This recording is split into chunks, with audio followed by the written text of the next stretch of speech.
The 60s really were a very, very different age. It doesn't take much to trigger a child's imagination.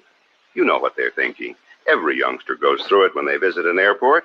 Little Jimmy, he's the pilot, handsome in his tailored uniform, the leader, confident, poised, and ready to take the big jet anywhere in the world. Kathy, she's the airline stewardess, filling the traditional woman's role of caring for the wants and needs of the passengers. Dreams, well, we tell our children that dreams like these can be achieved with a little luck and a lot of hard work. For some children, perhaps, but it can never be more than a dream for Kathy nor Jimmy. Kathy will never have the opportunity to reassure an anxious passenger. Jimmy will never operate the complicated controls of a big jet liner. For Kathy and Jimmy are mentally retarded. Good evening, everybody. Welcome to the following program. I am your host, Joe Neerman, a.k.a. Good Lawgic. I hope things are going well for you. Now I'm getting like, ooh, you see? The light. Joe, don't go into the light. Don't go into the light, Joe. When I'm working here. So I have like these really bright lights that are designed to give me that healthy glow when I'm on camera. But it also makes it really hard to see the glare on, because on my screens is just so I always turn them down, and then when I'm starting a show, I'm like, oh crap! When I come live, I'm like, oh, ding it. Well, tonight's episode, I was so determined that I really want to do a show, even though I was like, I don't see anything good here. I don't have anything good for you. I could talk about Texas again. I could do that. Talk about Obama again. I can cover Tulsi sitting down for an interview. I guess I could do that. I was like, Howard Stern. Like I forgot the guy was still alive until I saw the news about Howard Stern. We'll talk about that for sure. And then Jimbo, you know, Jim tells you, yes, he comes out, he sends me like this email, which I'm not going to kid you, came pretty late. Came kind of late. Jim was slacking. I don't know. Jim was slacking. I usually get these emails like at 8 o'clock. This came like at 9:35. And then like at 10 to 10, he's like, so you doing a show, Joe? And I'm like, I can't find anything. He's like, well, I sent you an email. And I'm like, when? When did that happen? Not that it's his job to do that. He does it. Not that his job. I did actually look for it. And he's like, no, I sent it out. Like he's good. So I go check and I was like, oh, okay. This came in like 15 minutes ago. I really was like struggling. And there was one nugget that he sends me like, I don't know, every time, I don't know, 7, 8, like 431 stories. And I'm always like, no. The very last one was about Tim Walz. And I'm like, what the hell is that? What is that? Oh my gosh. I definitely want to talk about that. I definitely need to know more about this. My audience needs to know more about this. We need to know. Tim Walz involved in fraud?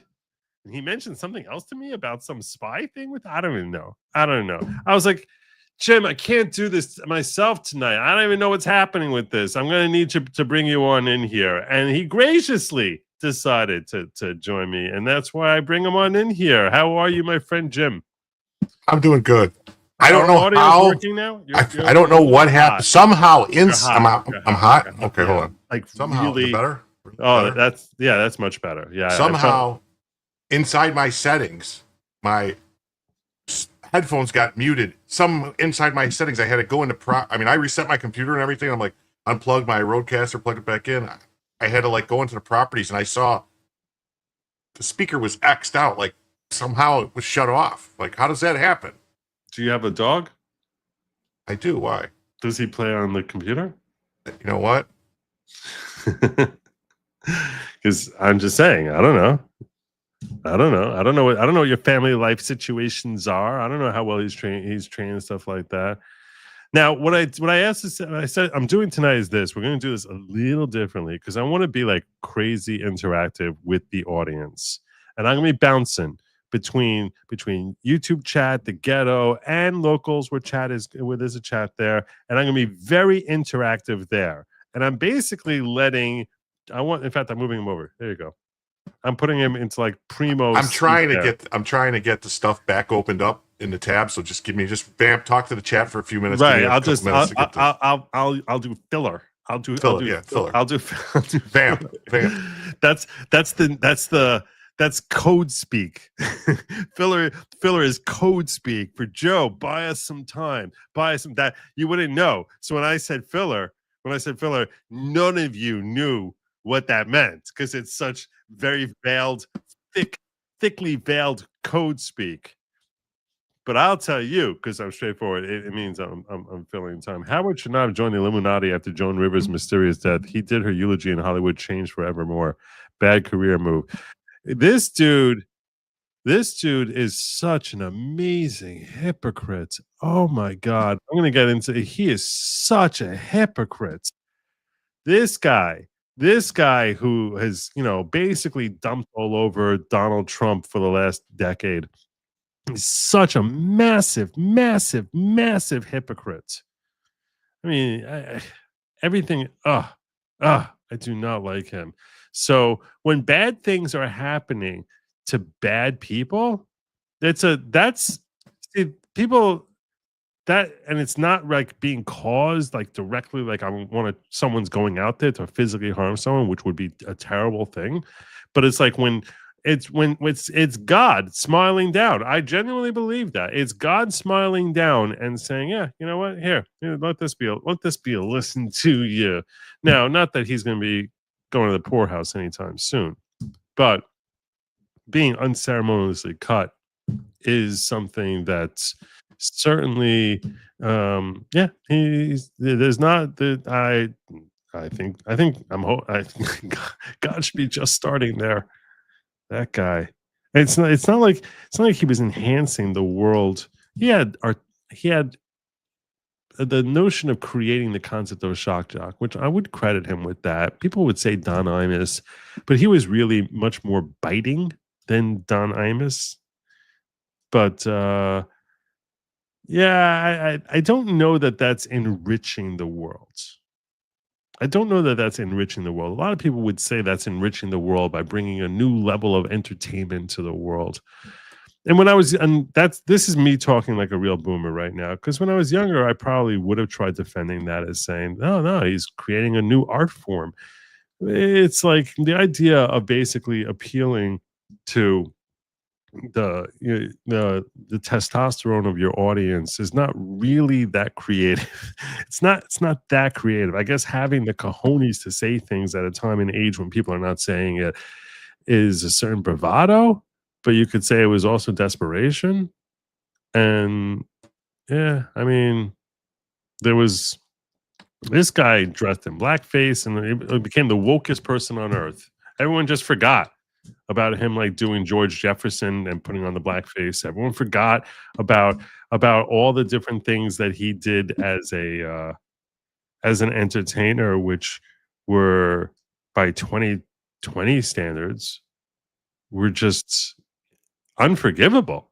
The misogyny, he was everything, and all of a sudden he comes out that anyone who says things like this and hating on Trump, oh my God. What a massive, massive hypocrite.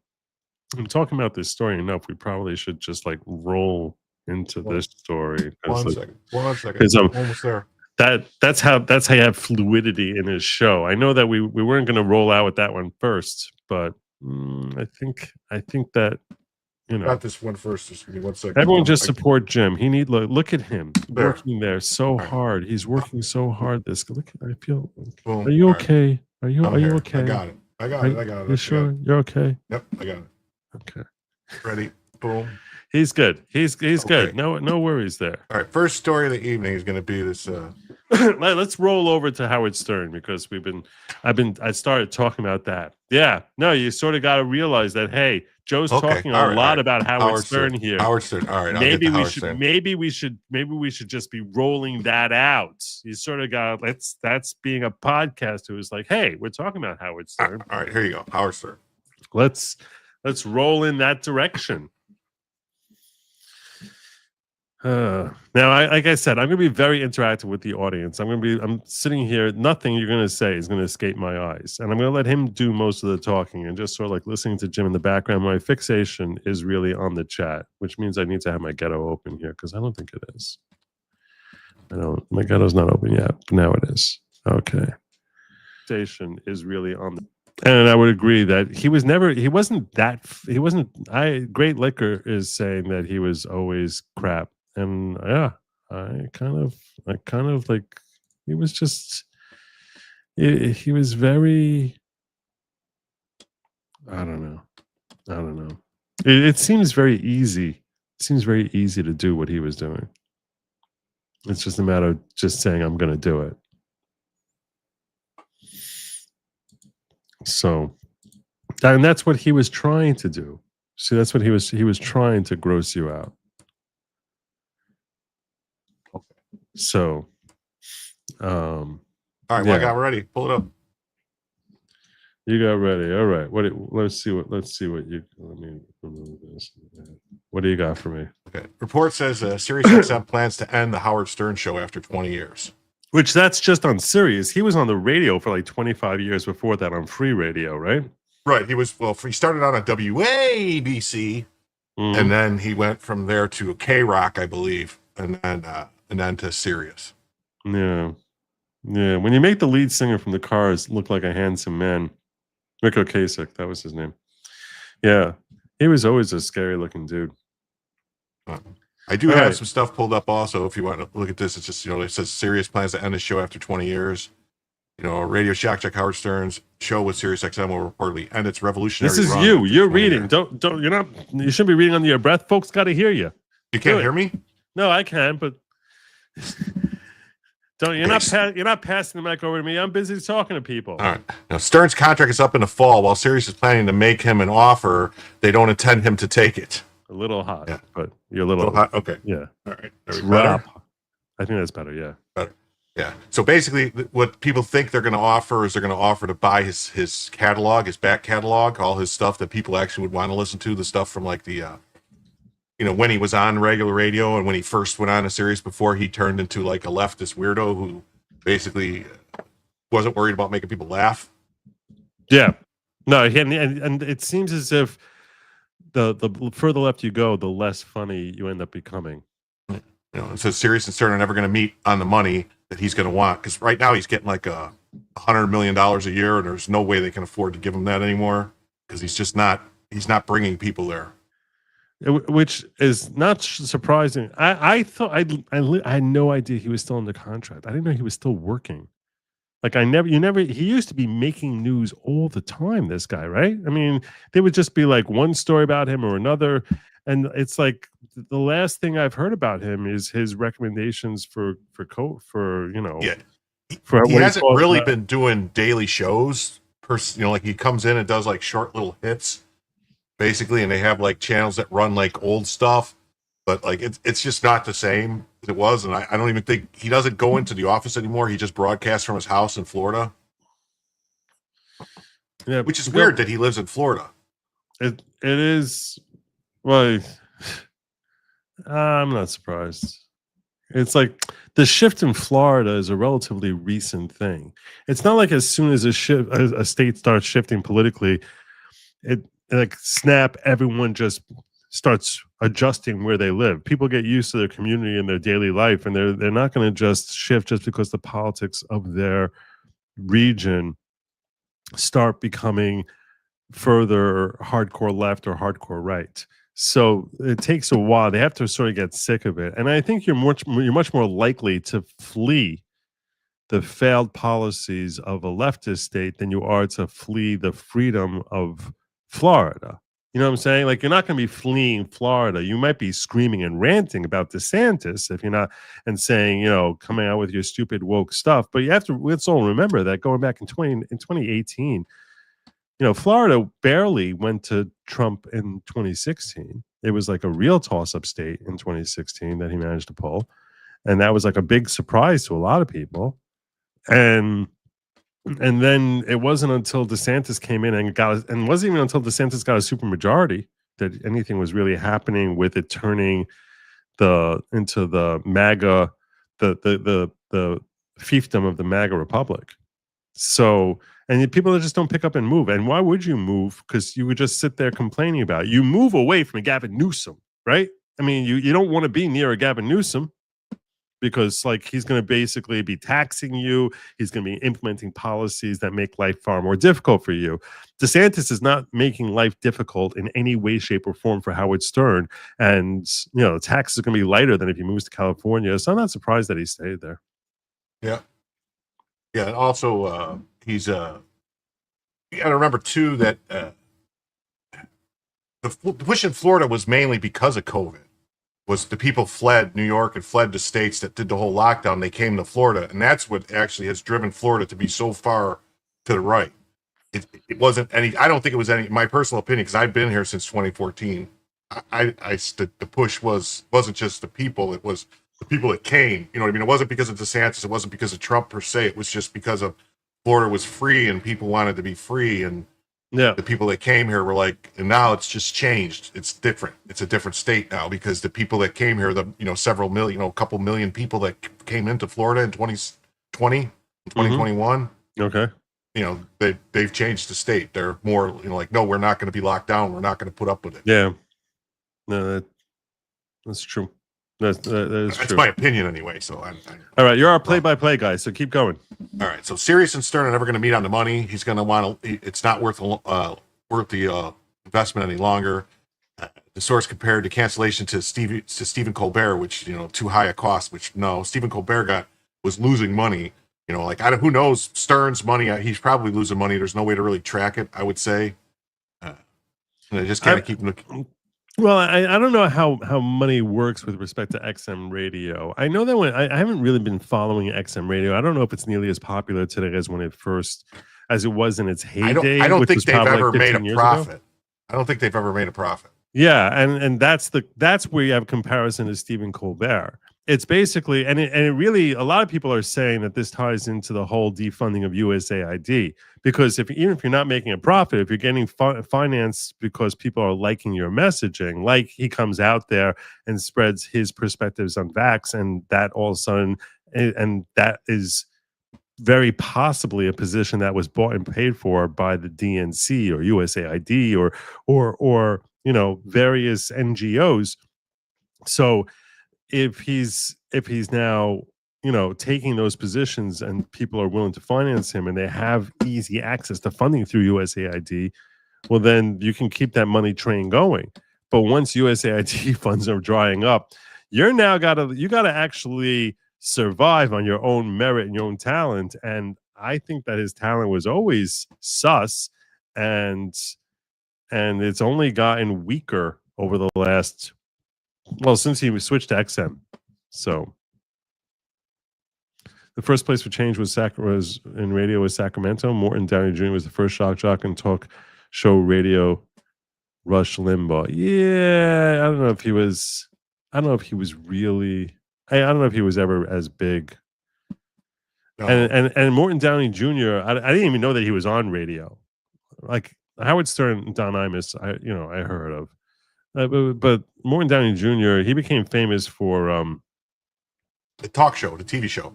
Yeah, for his TV show. Can we talk for a moment about how it's possible that, and this I think is something that since he's bringing up Morton Downey Jr., is something that's bothered me for a while, and maybe you can explain this to me, because I've been very confused about this for a while. How does someone named Morton Downey Jr. have a son, Robert Downey Jr.? Is the Downey Jr. just the last name? I don't think that's his son. Oh, it's totally his son. It is totally okay. Just stop. Just stop. It is totally his son. And they treat the junior in Morton Downey Jr. as if it's part of his last name. I can't believe that his birth certificate actually says Robert Downey Jr. He is totally his son. People are telling me they're not related. What? This can't be. No, it's not. No, they're not related. Not his son. You idiot. So you're telling me there's no you. So did you check it up? Did you? I trust the chat often, but not when they disagree with me. So did you check up? Are you sure it's not his son? Pretty sure it's not his son. Damn it.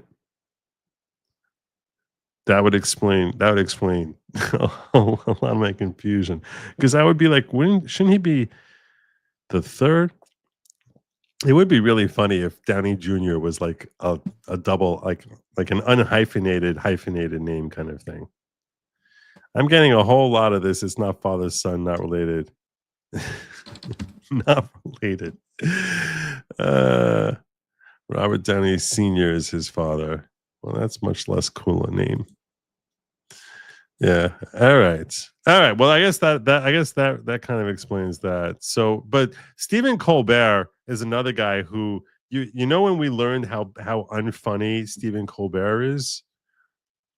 You pull up. I don't know if you can dig it up. See if you can dig up any video of him during lockdowns. Doing shows. Colbert or Colbert doing shows from his garage. I'm doing this at great personal risk. I want you, my audience. It's so important to me to educate you that I'm doing this at great personal risk because CBS is notoriously disastrous on flagging me or flagging anyone who plays any of their content. They're highly good content. Oh, no, you can't touch our content. So even though this is obviously fair use in that I'm only trying to show how completely unfunny he is, when he doesn't have a studio audience there who are commanded to bark and applaud, like clap like seals with this, no one thinks he's not remotely. It's sad to watch. You have a clip of that? Yeah, I just Googled, I think this is it, what you're talking about. All right, go for it. No, it was an audience. Quarantine one. In stories you can assume happened in Texas, a dog in Plano, Texas, shot a man. All right, let's get that out. I'm not going to have more than like 2 seconds of him. I want the ones where you don't have the studio audience there. And this is a thing about comedy in general. Hold on. It's been shown, and I know this is going to bother a lot of people, what I'm about to say. I know that this is going to be considered a hot take. Okay, hold on. Maybe this is it. I know it's going to be considered a hot take. I'll pull up in a second. It'll be considered a very big hot take. And some of you, perhaps millions of you who are watching me right now, may get offended by what I'm about to say. But if you watch Friends without a laugh track, it's a very sad listen. Have you ever seen that Big Bang Theory episodes without the laugh track and stuff? And they pause and they're doing it. You're like, what's going on? They're not, because they're waiting for the laugh track, like the way they're speaking. It's very weird. They like say things and then they're just standing there for like 5 seconds. And you're like, what's going on? I am dead from this comment.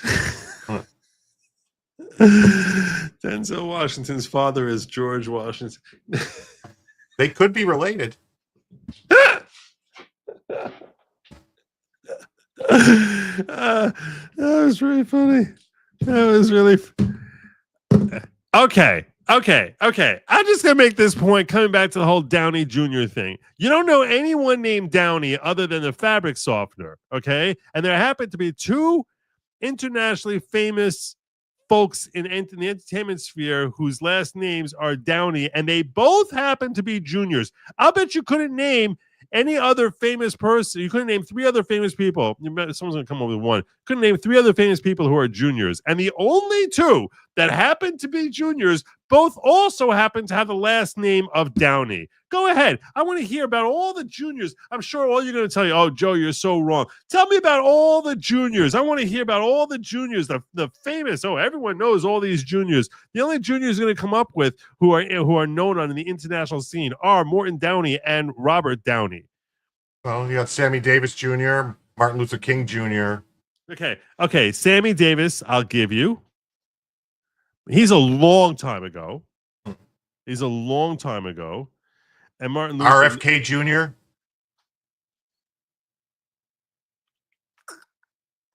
No one knows MLK as MLK Jr. Unless you're talking about like the original MLK's son, which no one knows who that guy is.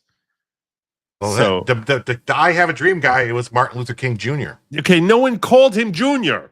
No one called you do. You do. Okay, fine. So I actually could say, "Hey, what's up, Junior?" And he says, "What's up, Jim?"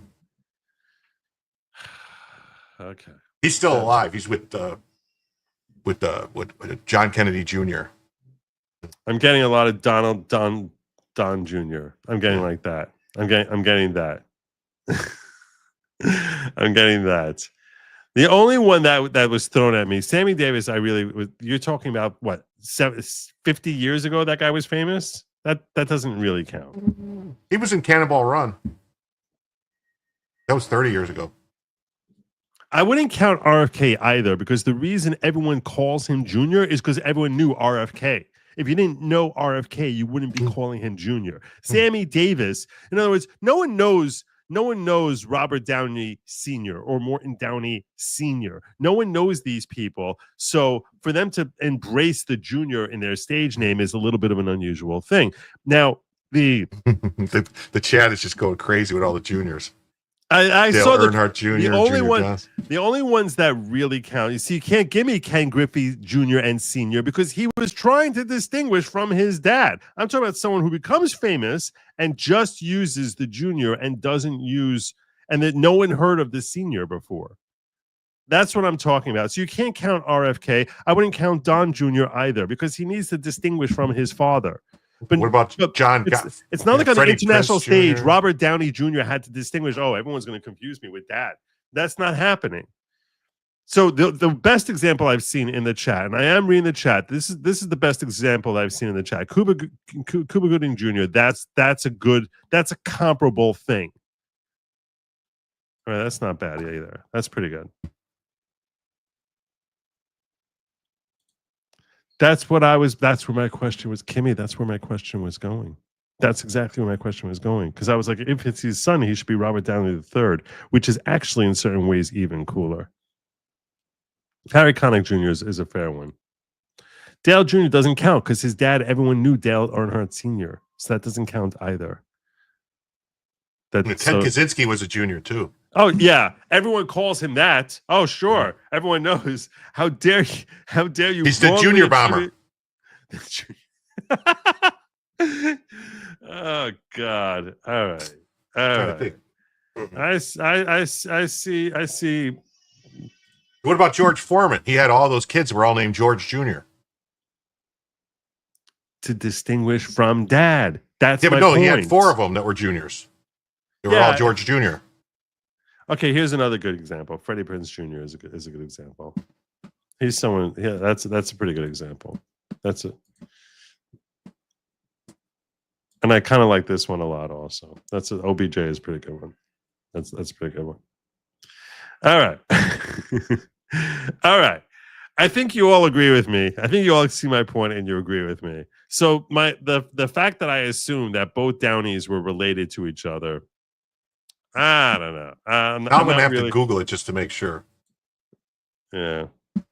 Oh, so now we're talking about quarantine. I was telling you all before we got sidetracked on the whole Junior thing. I was telling you that Stephen Colbert is not funny, and that was rarely more evident than when he tried doing a late show during quarantine.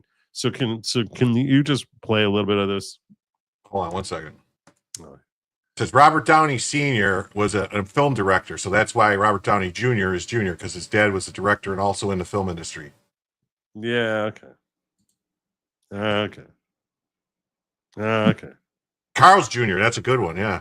I didn't even know one ever heard of Carl Sr. And I've eaten their burgers before. Can Hold on. I got it. Where's it at? Here we go. I gave you too much power here. No, Robert Downey Jr. Sr. Robert Downey Sr. was a somewhat well-known Hollywood director, so the junior was needed. And that sort of makes the point that he was just saying Wikipedia. Yeah. All right. This is how unfunny Stephen Colbert is. I've never seen this clip, but I can promise you now, you're not going to laugh. Go. And then meeting my friends for brunch. Look, I understand postponing elections right now. It protects voters and poll workers, but we've got to be careful because we've been Can you hear that? distancing from A American little louder. democracy for years. Someone should really check on her. She's 244 years old. So I'm going to remove it because the less of him I can play, the more likely it is that we can. Did you get your volume up on it? Yeah. No, if I play a long clip, I'm definitely going to get dinged. Yeah, I had installed that volume blaster thing, so and I see if it works. Closing, for instance, A little louder. the Met Gala has That's as loud as it'll go. That's 600% increase. Americans, this must come as quite a blow. I mean, the Met Gala is fashion's and fiercest night. Last year, Jared Leto wore as a casual accessory his own head. They had to cancel this year because they were That wasn't funny, was it? He wore his own Just head. let it play. Let it play. Let it play. Let it play. afraid he'd touch both of his faces. But just because the Met Gala has been canceled, that doesn't mean that celebrities have cut down on the glam. One of fashion's most daring tastemakers is Billy Porter. Last year, he was carried into the gala on a litter of gold. See, Billy is ready for the virus. His shirtless men all wore masks. Katy Perry is not going this year, of course. She's home, repeating her outfit from last year. She is still dressed as a hamburger, but this year, that's just actually meat that she's hoarding. And to keep up with the theme this year. I mean, listen to that's just. I mean, it's actually meat that he's hoarding. This is his humor. This is so sad. And then they're like, I can't. It's not. It's not even. It's not even remotely funny. It's not even remote. This is just the saddest thing in the world to watch. When I saw that, I was like, okay, this guy. And then when he gets cut, and people are like, I can't believe he. Can you believe he got cut? And I'm like, what? He's not. He's never been funny. Well, I don't know. Pull up what's shown right now and tell me this isn't funny.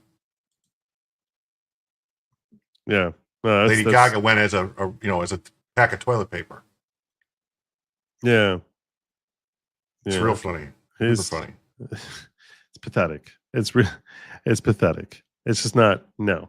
All right. No, so at least he didn't attack people the way that Stern did when it comes to the vax, telling people, he wished people would die.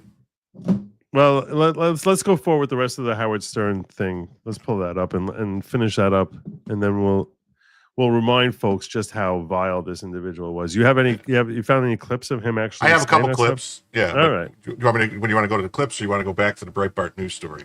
We know the stories. They're going to probably want to basically the story is all speculation too, because it's unnamed people, so it could be being floated out by Sirius to see what people say. It could be Stern's people doing it to try and get more money or something and negotiate.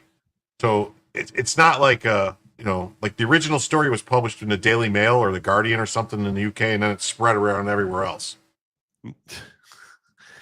Yeah. Well, you know what? You're right. Yeah. The objective. What we don't know that his contract is over, but I heard that in that report that they said that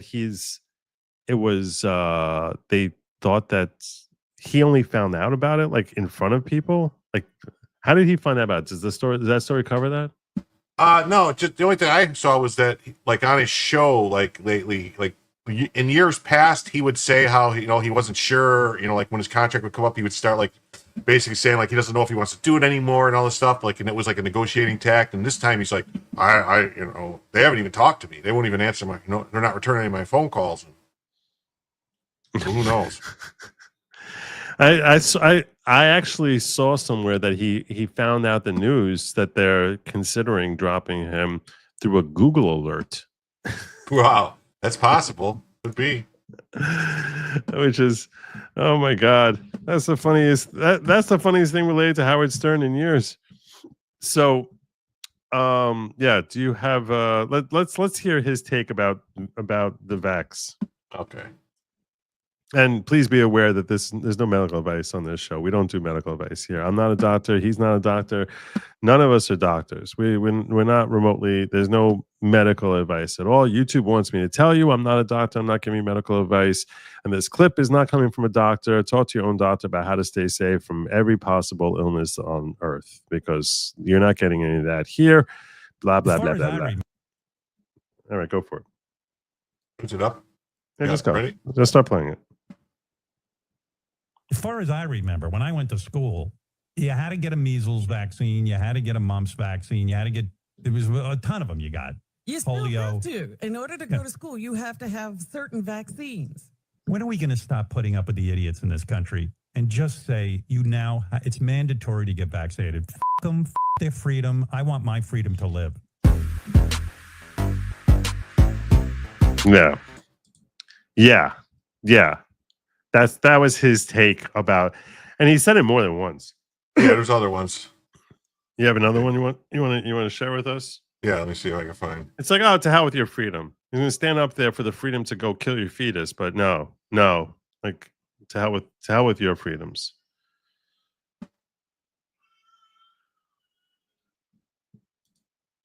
Put your fire Colbert through. You got it or not? I was playing it. That'd be funny. All right, here we go. They will not get vaccinated. Whoop, I missed it. It's playing. It's really funny when the radio guys are the best. Like 4 of them died. 4 of them who were like ranting on the air, they will not get vaccinated. Yeah. I got this other one here too. Howard Stern says anti-vaxxers should be denied hospital care. Yeah. Howard Stern is still trending on social media Thursday for comments he made earlier in the week about anti-vaxxers. On a SiriusXM program Tuesday, the shock jock railed against those who refuse to take the COVID-19 vaccine, while also mocking some conservative radio hosts who fan the flames for vaccine doubters only to then die of the virus themselves. Stern made this comment concerning mandatory vaccinations. As far as I remember, when I went to school, you had to get a measles vaccine, you had to get a mumps vaccine, you had to get, there was a ton of them you got. He went on to refer to anti-vaxxers who say the decision to not get the shot is tied to their personal freedom. When are we going to stop putting up with the idiots in this country and just say, it's mandatory to get vaccinated? F them, f their freedom. I want my freedom to live. The 67-year-old radio personality added, "The only thing I hate is that all these people with COVID who won't get vaccinated are in the hospitals clogging it up."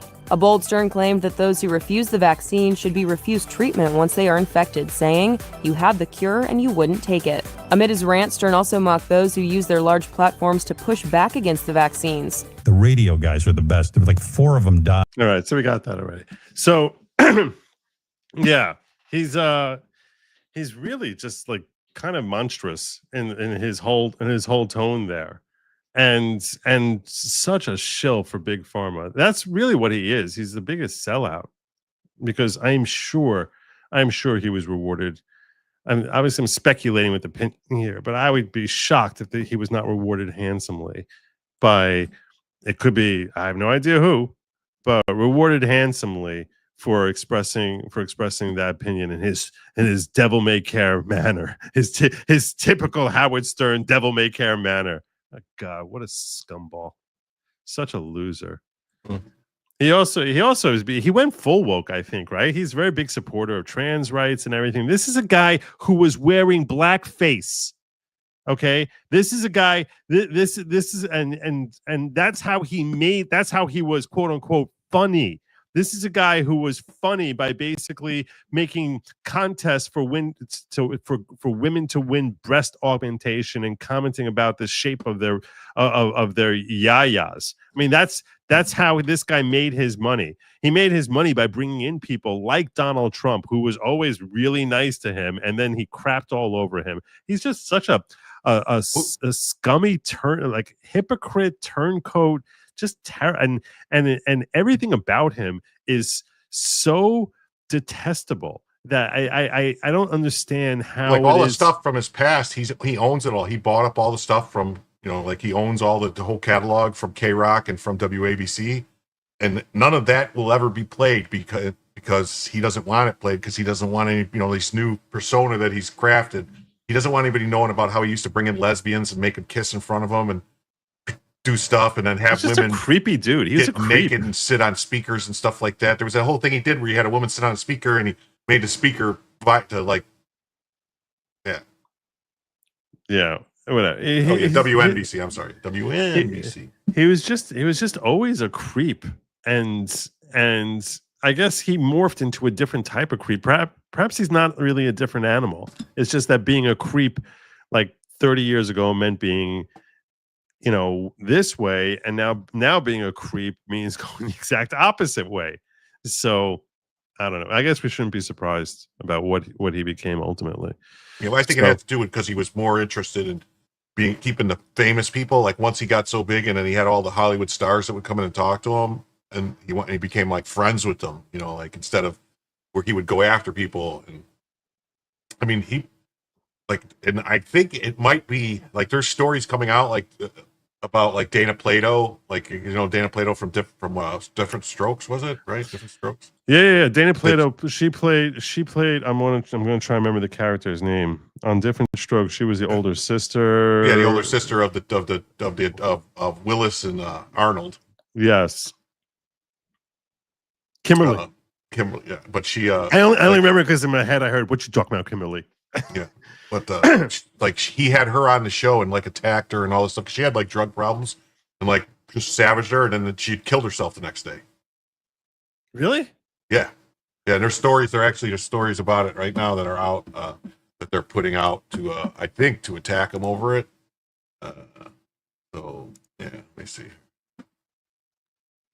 Wow.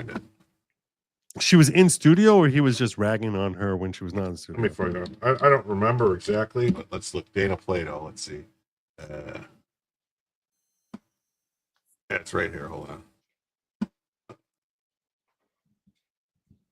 If you pull this up, it says a new case of Go Woke, Go Broke Harrison is going to be canceled when his contract ends. In recent years, he hates Trump voters.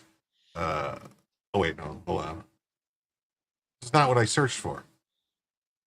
Yeah, here he is in 1993 in blackface with he was with Sherman George Hemsley. Jefferson, right? Yeah, He was Sherman with George Hemsley. Jefferson. Yeah.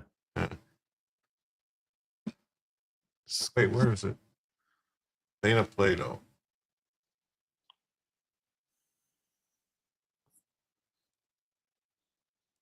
I don't know.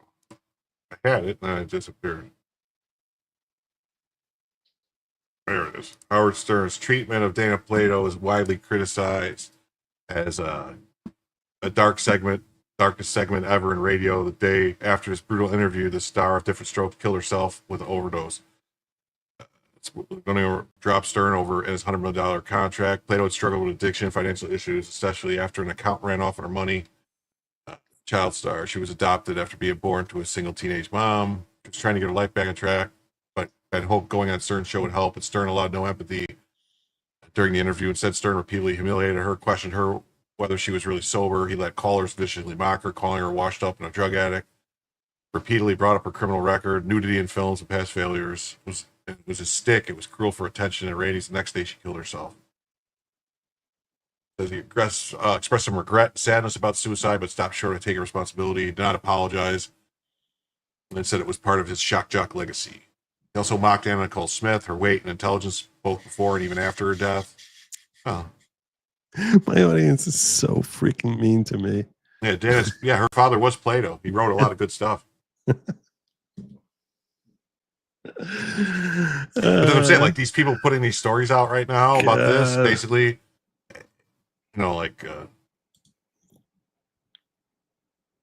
wow, about him, basically saying this stuff is like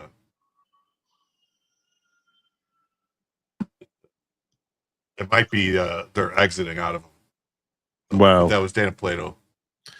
I think that the decision to exit away from him is purely financial, and it likely has some tie-in to the drying up of USAID money. All these people who got basically offed because of whose careers have basically died because USAID funds dried up. I actually had here. Let me see if I can pull this up. I saw this thing where they were talking about how since USAID funds have dried up, so many different losers have lost. Oh yeah, I saw that too. Yeah. Have basically have been. Well, yeah, because they were paying. There was a whole thing. I can't remember what it was called. There was some kind of media something or other where they were giving them tons of money, like billions of dollars, and they were using that to prop up all these like alternative media, but it wasn't really. It was just liberal left wing media shit stuff all around the world. Yeah. Yeah, and that's why I'm saying it. That's why people are speculating that perhaps the funding helped him. That it was based because he became that kind of leftist loser. So there's money in being a leftist loser. All right, now I'm watching the chat here. I'm seeing Dominion After Dark commenting about how Storn is Jewish. Okay, look. I'm going to be real with you all about this, okay? Yes, I'm pretty sure, at least on his father's side, the dude is Jewish. Stern is kind of a Jew name, and I'll own this one. I don't know what to tell you. He's a loser. Always was a loser. Made the world a worse place for his own selfish interests, and continues to make it a worse place. But at least I can come out and say, we own this one. Sorry. I don't know. Yes. I don't know why. I'm always sitting here. I don't know how. No one on The View is Jewish, as far as I can tell. What? Yeah. Oh, joy. Damn it. And Whoopi. What are you? Shut up. Her last name is Goldberg? Hello. No, okay. No, we are not taking Whoopi. Okay, I don't care. No, we are that. That's a line.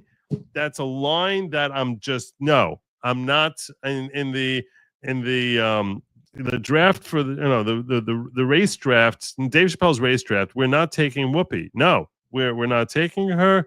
We're going to pass on her. We're going to let her go. We're going to let it go a whole other direction. Joy Behar is I think she's one of ours.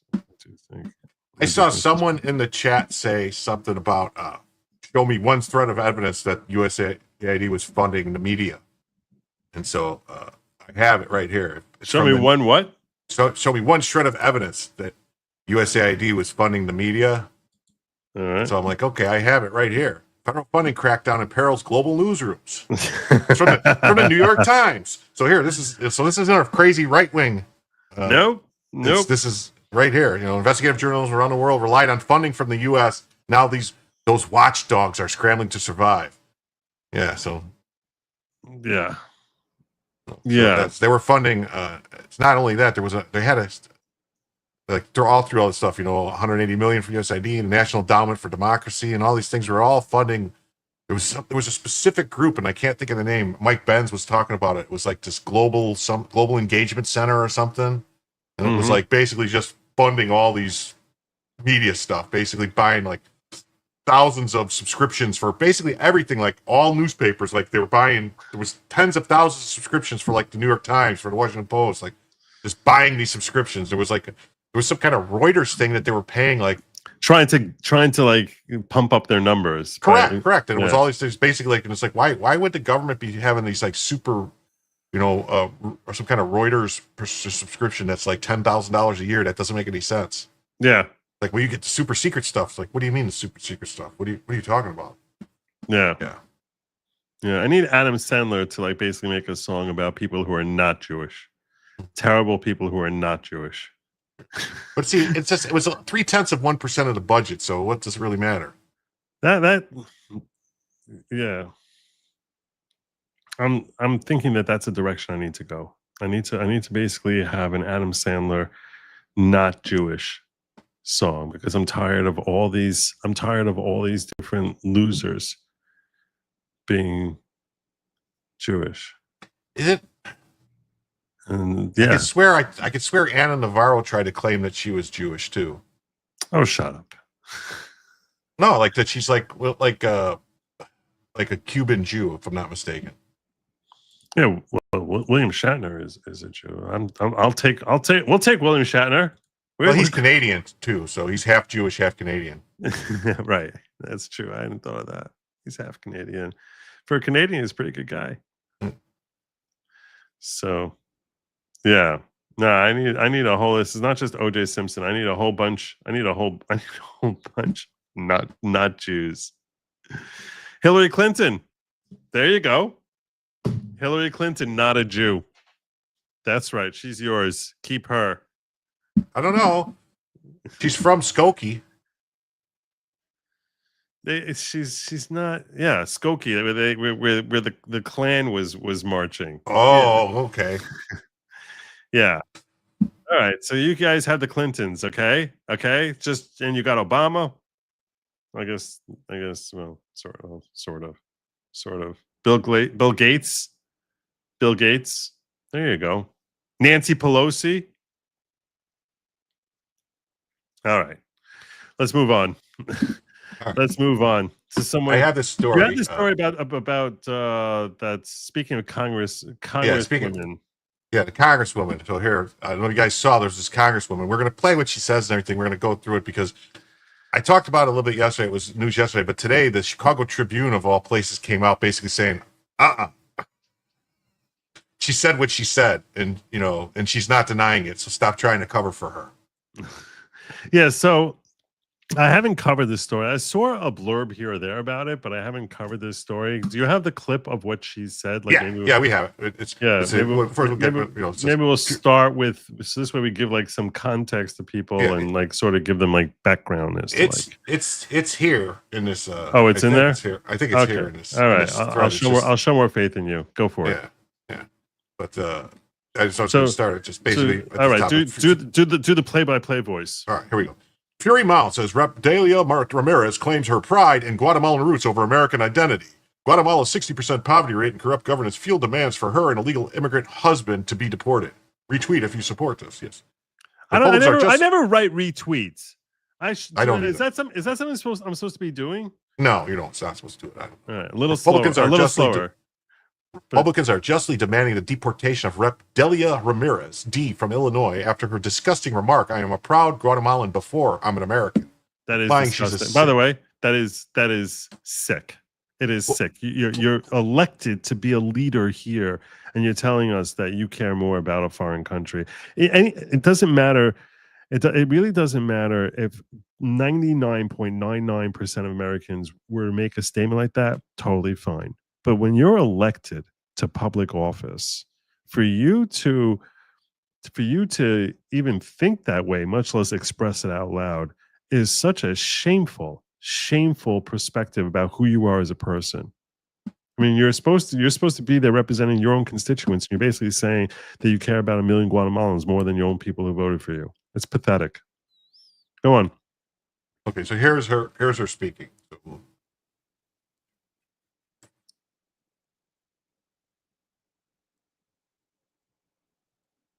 Quiero terminar diciendo unas palabras en español porque yo soy guatemalteca con mucho orgullo, primero que soy americana.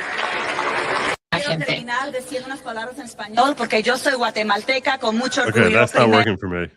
It's not hearing it? Well, no, I'm getting a whole echo. That's so, but it's in Spanish as she says it. I'm fluent in Spanish, and she said she hates America and wants to kill all Americans. Dude, what is that? What is that? Am I supposed to just assume that everyone here watching this show is obviously they've all taken their hooked on Spanish and they're all like just really, really just proficient in well, we can all trust this guy. Illegals long enough under the Biden regime that all of them just quickly like Coca-Cola. No, they don't speak Spanish. Okay, maybe some do. Maybe 5%. But most of my audience isn't speaking Spanish. I'm not. Well, no. We have Julio Rosas here. He was a Marine, and he's also going to tell us, he's fluent in Spanish. Just look at that name, Rosas. He says, I know the Sosas. I bury the cockroaches. That's what he says. He goes, it's funny seeing people rush to her defense saying it was mistranslated. It's not. Do you know who isn't making the claim? Her. Delia Ramirez is not making the claim. Right. Nowhere in her statement does she claim the quote is misquoted. It would be an easy slam dunk if it was. So she's just basically saying it's a tax on her to silence her. Now, also, just so you know who she is, her mother crossed the border, crossed the Rio Grande when she was 9 months pregnant with her in the belly. Anchor baby. Yes. Beautiful. We need that birthright citizenship revoked ASAP. Yeah. I'm a proud Guatemalan before I'm an American. So that's what she said. It's translated right there. So the Blaze. Pathetic. Trusted Blaze. Pathetic.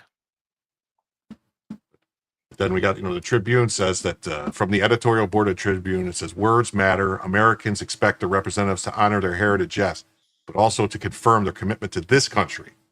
It's not also. First, primacy starts there. I tweeted out today. I tweeted out today that Candace Owens, who's obviously on a deep, let's all loathe Israel binge, tweeted out a picture of a Palestinian flag followed by an American flag, and I'm like, when your hatred for Israel outweighs your love for America, you make a mistake like that of putting the Palestinian flag first. How stupid. It would have been better if there was no American flag at all. But she's basically saying, I hate Israel more than I love America. The whole thing about flags in general, I have a flag in my background in my home studio. And that's really like an identification thing that, like, I feel like someone's flipping through. I want them. And I love this country. I'm not a big flag guy. And I understand the flag thing. On the 4th of July, I definitely am a big there is the moment to do that. And I become more of a flag person because the left has been hating on America so overtly. I was never a big flag guy. I get the flag thing. I understand it, but I personally was never a big flag person.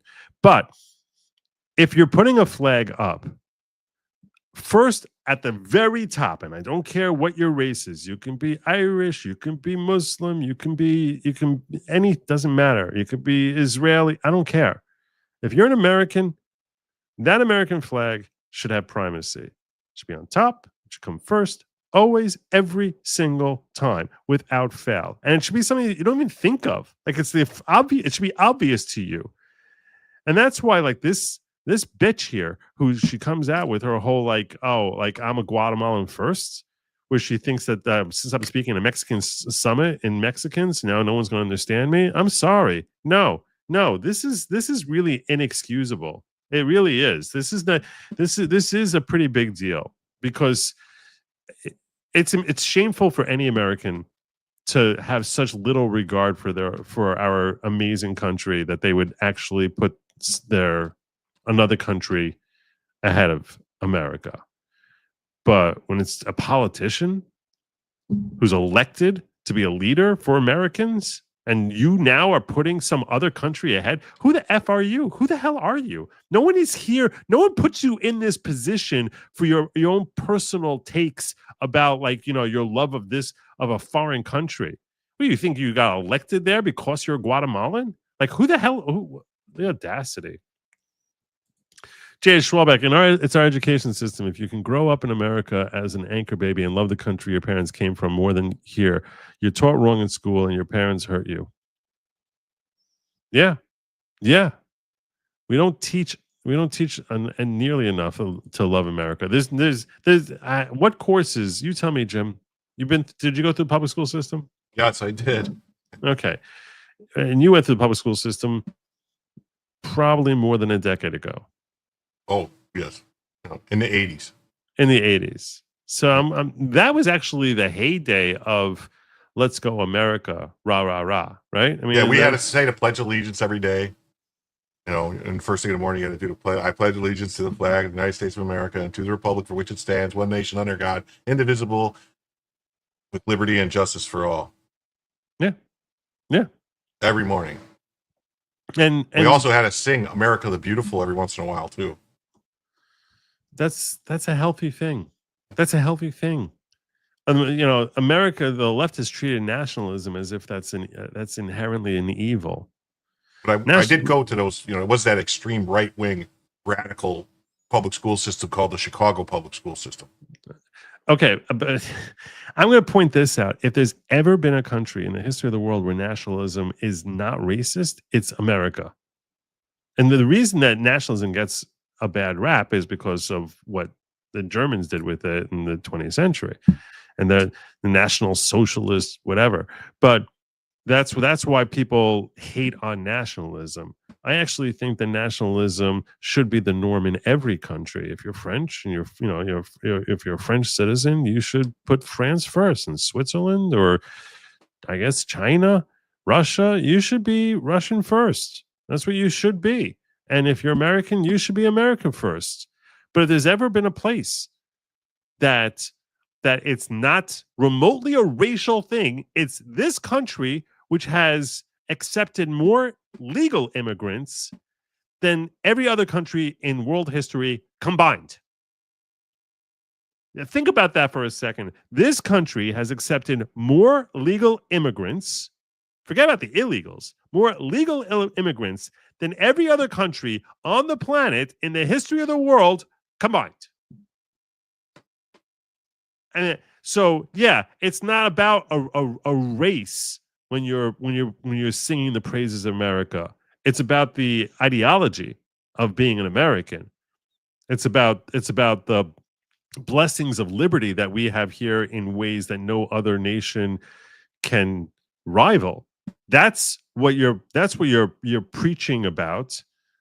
And yeah, when we have success, whether that success is in sport or in finance or in culture, that is something that we should be proud of. That everyone wants to be us. Everyone wants to know what we're doing, that we're the leader of the pack, the military might, all of it, because it's rooted in the American ideology of a land of opportunity. The fact that we are known throughout the world, the reason everyone comes running here is for two reasons. The two reasons everyone comes running here is this. It's our liberty and the fact that we are a land of opportunity, even for the immigrants. The immigrants themselves know it's a land of opportunity. But yet there's the constant crying from the left about Trump is a fascist and that there's, we need to help these people out because they don't have sufficient access to opportunity. They came here because they know it better than you do. So aggravating. So aggravating. So yeah, you should be very, very proud of our American exceptionalism. You should be very, very proud of your American privilege. And being an American is a massive, mighty privilege, far greater. You're far more fortunate being an American citizen than you were basically being a world leader anywhere in the world 100 years ago. I like to think I agree with a guy who I'm sure you thought was a great president, a guy by the name of Teddy Roosevelt. And he had opinions on such things. If you want to pull this up. What do you got? What do you got? What do you got for me? I got it right here. I got this, right here. See? Pull it up. Pull it up, Joe. This is Teddy Roosevelt. So that there can be no divided allegiance here. Any man who says he is an American, but something else also, isn't an American at all. We have room but for one flag, the American flag. We have room for one language. Yep. And it's the English language. We have room for but one sole loyalty, and that is loyalty to the American people. Yep. There you go. Teddy Roosevelt. There you go. He was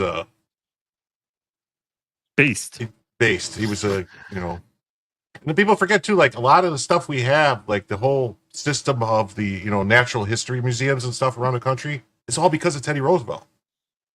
Yeah. He established, a lot of the, the reservations. He shot most of the animals. Yeah, he shot him and put him in there. He did all this stuff. No, he was a good guy. He was a hunter, right? Yeah. I always picture him with a shotgun. Yeah, he used to go on all this stuff. He went to, he did a lot of can hunting in Puerto Rico. Yeah. All right. What do we have up next? Okay, so this is from the editorial board of the Chicago Tribune, that far right-wing paper. Okay. It says, words matter when you're elected to represent America, Congressman Ramirez. All right. When a member of Congress publicly declares allegiance to another country. I'm going to stop for a second. I love you, and I'm going to teach you to read. Okay, seriously. This is from here and in your own show. Okay, and this is to anyone who's going to be a podcaster. I'm saying this totally 100% constructively. I want you to read it as if your audience is blind. like so that a blind person listening will understand what you're expressing. I understand that, and I do the same thing sometimes because your natural tendency is to think, boop, boop, boop, boop, boop, it's flowing there. But I'm telling you now, if you do it that way, because I want to sit here, I want to be watching the chat. I don't want to be reading, and that's why I want you to like read it to me and like as if like and you know, some of my listeners may literally be blind, so like I want them to like actually, you know, read it as if you're reading it to a blind person.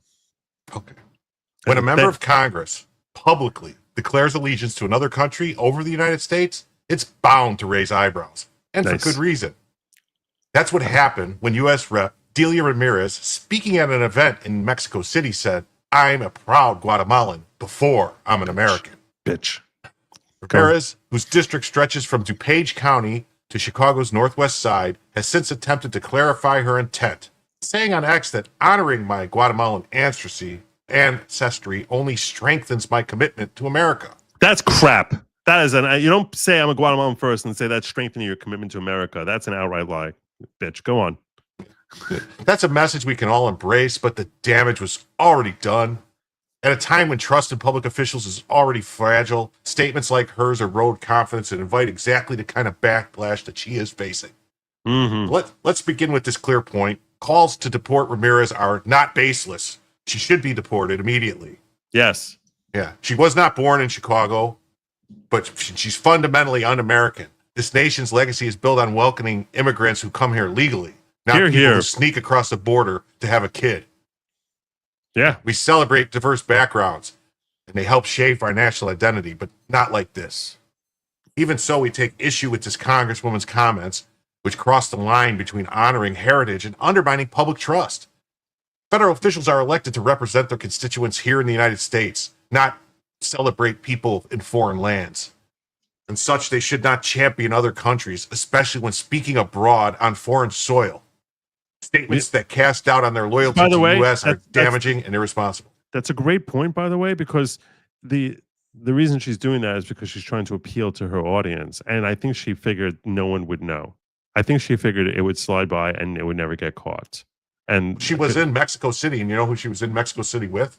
Who? Ilhan Omar. Of course. Rashida Tlaib. Of course. The squad. The squad. And she wants to be like the fifth member. Yeah. Yeah. Unbelievable. Go on. Yeah. As a nation of immigrants, many Americans feel deep affection for their ancestral homelands. In Chicago, pride is in cultural roots from Mexico to Poland and beyond.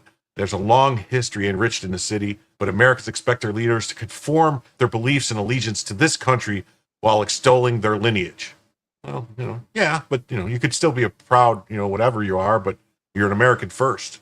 Yeah, there's nothing wrong with that. No, that's the way I would actually, the one thing I would disagree with Teddy Roosevelt is I don't have a problem with her being Guatemalan second. He was basically saying your loyalty is exclusively to America.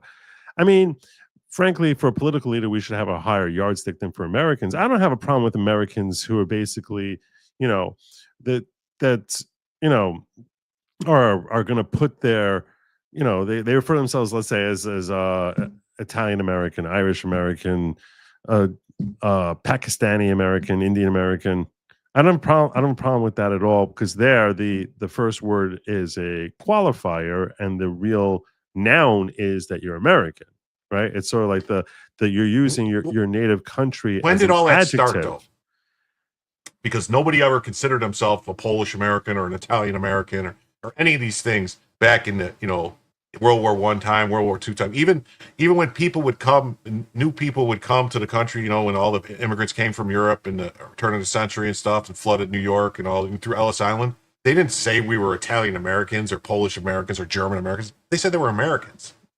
They were proud. No, this is my new country. This is my country. Even the people that were fresh off the boat were like, no, I'm American now. Yeah. They came here because they wanted to be American. Yeah. Okay. Maybe. I want to address. Yeah, and I have no problem with them still basking in their heritage, though. I don't think there's I don't have a problem with that. Like I think that's, as long as the primacy, that's the key thing to me. The primacy has to be on the fact that you're an American. Like that's where it's gotta go. So, Yeah, it's very, very aggravating. I saw this one yokel in the chat was saying how I left off that list Israeli American. Yeah, why what is the difference? Why would I specifically call that one out? But yeah, Well, I mean, I don't and I don't- problem with someone being an Israeli American either. But, It's but like this, in reality, I don't think that's a fair representation because I mean, because there's okay, let's be honest. There's all Israelis are not Jewish, that's true. so they're trying to do that to be like sneaky about it and say like, oh, you're Israeli. What they really mean is you didn't say Jewish American, Yeah. which you don't say Catholic American, do you? So why would you say Jewish American? Right? Yeah. No, know, frankly, like- you probably should say an American Catholic. Because the one thing I would say is that your religion. I have no problem with someone saying that the religion comes first. That I'm okay with, because I don't think that your nationality is a religion. So I don't have a problem with that. But yeah, it's things are anytime you say anything related. I don't even have to say anything related specifically to Israel, but like this topic has become something that is just like, as much as I've tried avoiding it, and I have so desperately tried avoiding this topic. The only time I really talk about it at all is when my father comes on. That's because of his background in Middle Eastern history. But by and large, I've avoided this topic left and right. And I'm going to tell you right now, I'm going to give you all a heads up. That's about to change. Okay. I'm going to be a lot more direct. I'm going to be a lot more overt about just how screwed up the people supporting Palestinians are. And if you don't like it, I don't care. I'm sorry. You can watch. You can tell me I'm wrong. You can disagree. Same way you can disagree with me in theory about my position about flags or about abortion in theory. I don't care. Or Did you you can hear just say, that? Did you hear MIT proved you right that Einstein was wrong? I heard about this. Were you the one who shared that with me? Yep. Yeah. Yeah. You can disagree with me. Eventually you'll learn that you're mistaken. So, it might take some time. It might be next week, next month, or in 10 years, but eventually you'll see. So I guess my point was that when people say like, oh, you're saying like Israeli Americans, like in reality, there's more Jewish people living in the United States than in Israel, right? in reality, what was that? There's more Jewish people living in the United States than there are in Israel. Probably. I mean, I'm not sure. It's probably close. Close. It's probably close. There's a lot. There are a lot of Jews living here. I just don't like the way that, like you could. I don't like the way that people conflate being Jewish with Israeli. I think it's completely different. It's stupidly different when you consider that there's 2 million Arabs living in Israel. So in that sense, it's just ignorant. But there we go. That's what I'm saying. Is I wouldn't even have a problem with you saying American Baptist. Like, I wouldn't have a problem with you saying that, because I think there's nothing wrong. If you tell me your commitment to God comes before your commitment to country, that's fine. It's only that when you're having commitments of one country versus another, that's where I think that primacy must be in your American status. If you're telling me that your commitment is, is in theory to your spouse, and that takes primacy over your nationality, I'm totally fine with that. If you tell me your commitment to your religion is strong, has primacy, I have no problem with that either. If someone's profession takes primacy, I have no problem with that either. I'm simply saying that when it comes specifically to your nationality, that's where your primacy should be in the fact that you're an American. So, as far as I know, you've never said like you're not a fan of these dual loyalty Congress people, right? No. The dual loyalty Congress people are a serious problem, because the whole point to you being elected is you're supposed to be looking out for the best interests of your constituents, whether that's on a local level, a municipal level, a state level, a federal level, whatever level it is. You're supposed to be looking out for their interests. They put you in that position for that. And even if you come from a place, people will say Ilhan Omar, that she's Somalian and that she's got a whole bunch of Somalians living in her district. That's nice. There's also a lot of people who are not from Somalia. So you need to be looking out for all of your constituents, whether or not they happen to be your nationality. So, yeah. Anyway.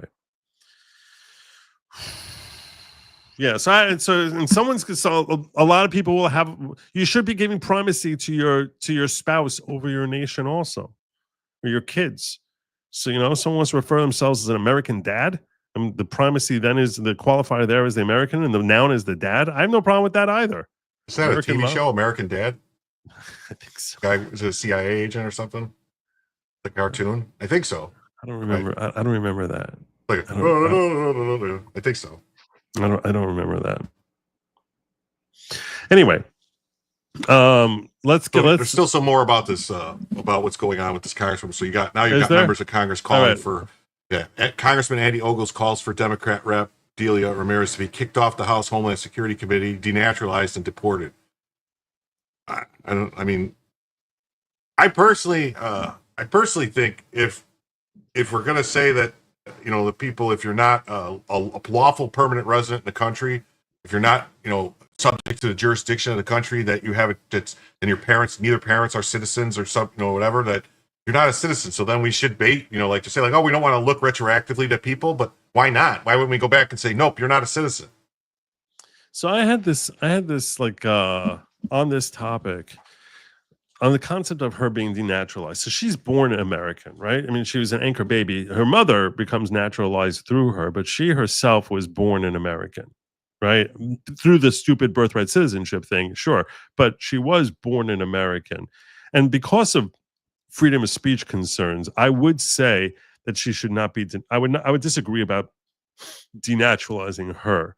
Now, I would say that someone who's not born an American, someone who becomes naturalized, I have problems with them expressing that type of sentiment, because then I question whether they really, with their naturalization process, is pledging fealty to America.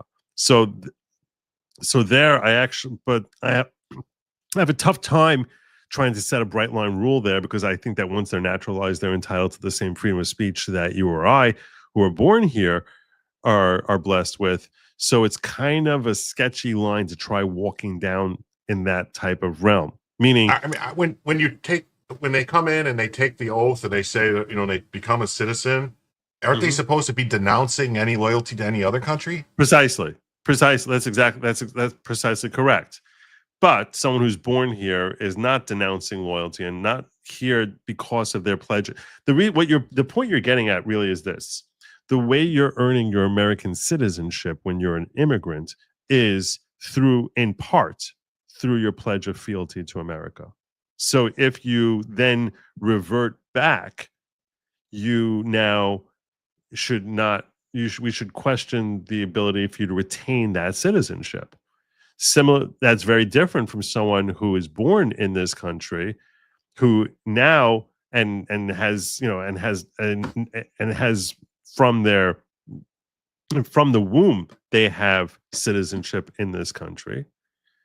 Let's say their parents are American citizens. So in that scenario, you didn't have to pledge fealty in order to get your citizenship. And that's why I would think that if someone who's an American citizen says, I love Russia more than America, or I love, Brazil more than America, that I don't think that should affect your citizenship status because of our freedom of speech. But as I'm saying this, I'm fully cognizant of the fact that what I'm really advocating for is two different yardsticks, depending for naturalized versus citizens from birth. And I think that philosophically it makes sense what I'm saying, and perhaps there should be a distinction that, look, you're American in every single way except in one thing, which is you have to maintain that fealty to America. That's how you got here. That's the only reason you have this status.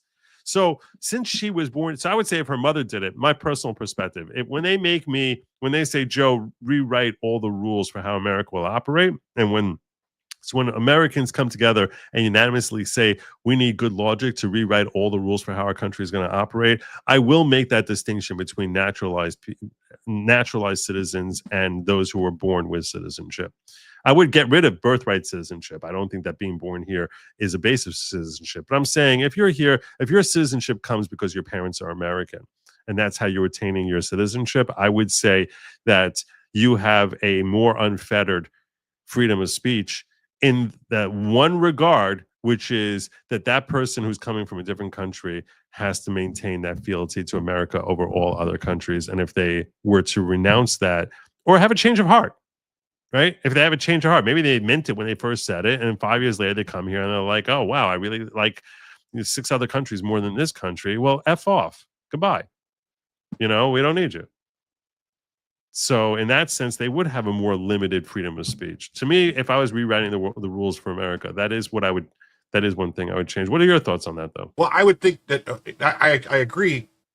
But as far as her being in Congress and being on committees and not removed from Congress, I think that's a totally separate issue. Like that is 100%. Yes. Yeah. Like they could, like they took, if you don't remember Steve King, the guy that was like from Iowa, he was a Republican a couple years back. And he said something stupid, like I am a white nationalist or something like I shouldn't have said, now someone's going to clip that, but he said that. All right. Wait, now someone's going to clip that and I'm going to be screwed. But anyway, good Lord. He said that. Good Logic does not endorse or support any of the messages of our co-hosts. Please bear in mind that the opinions expressed here are uniquely his own, and they are not in any way reflective of the host or this channel. Yeah. Well, he said it was something along those lines. Is what Steve King said, and they stripped him of all, took him off all the committees and everything, and tried to expel him out of Congress. I can't remember, but it wasn't even like that. It was something like, well, I'm white and I'm a nationalist or something like that. I don't know what he said exactly, but and I don't know if maybe he is a Nazi or something. I don't know him personally, and I don't know any of his stuff. He's not my congressman. I never followed him, but it seemed weird to me, like the way they acted with it. And then what they did with Santos too, how they booted Santos out so fast. It's like, wait, can't we boot other people out then? There are 2 N-words you're never supposed to say on YouTube. You know that, right? What? Oh, I said them? Well, no, you didn't say the one everyone knows. Oh. But you used the second one. So yeah, you're not. I don't think you're supposed to say Nancy on YouTube. Oh, I didn't know. Yeah. I didn't know Nancy was a problem. Nancy, yeah. If you say it like that, I think you get away with it. Okay. But yeah. But anyway, yeah. So I agree with you as far as removing her from Congress. 100%. She should be out. Quick, definitely shouldn't be on the Homeland Security Council or whatever. Yeah, unbelievable. Yeah, she should definitely be stripped of every committee she's on. She should be stripped of. Yeah, Stephen Hillard's right. It was Steve King Jr. Yeah, we're gonna have to deal with this whole junior thing for quite a while, I think. Well, I think I'm gonna be hearing about this a lot. I'm gonna be feeling the brunt of this in the. Yeah, I'm sure in the comments down below, people will be listing off all the other juniors that I missed. Carl's Jr. Gosh. Yeah, but I am curious what you guys think about my thoughts that there should be 2 different yardsticks on freedom of speech, depending on whether or not you're naturalized, and that they should have complete freedom of speech in every other way, but for maintaining their fealty to America. So, yeah. Anyway, and you can drop a comment. I do check comments, so you can drop a comment down below if you're watching afterwards, because roughly 50% of my viewers will watch after I wrap up. So that's what comes from being a late night host. All right. So there's this one thing too. If you want to pull this up real quick, just to show you, this is who this lady is. Also, it's just that Talib and Omar were in Mexico City with her, and you could see where.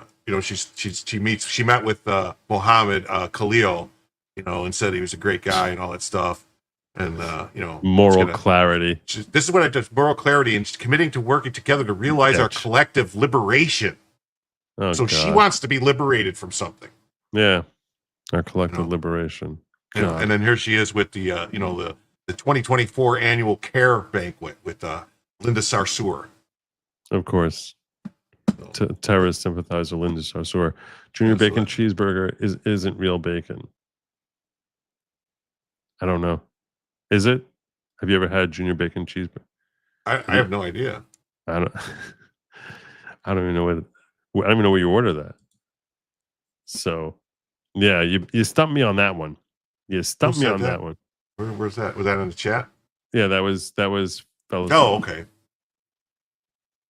So. Oh, okay. I get. So he's saying because it's a junior, it's not the real bacon. It's only like bacon, son of bacon. Yeah, that went past me. Ken Griffey Jr. doesn't count. He had to distinguish himself from his dad.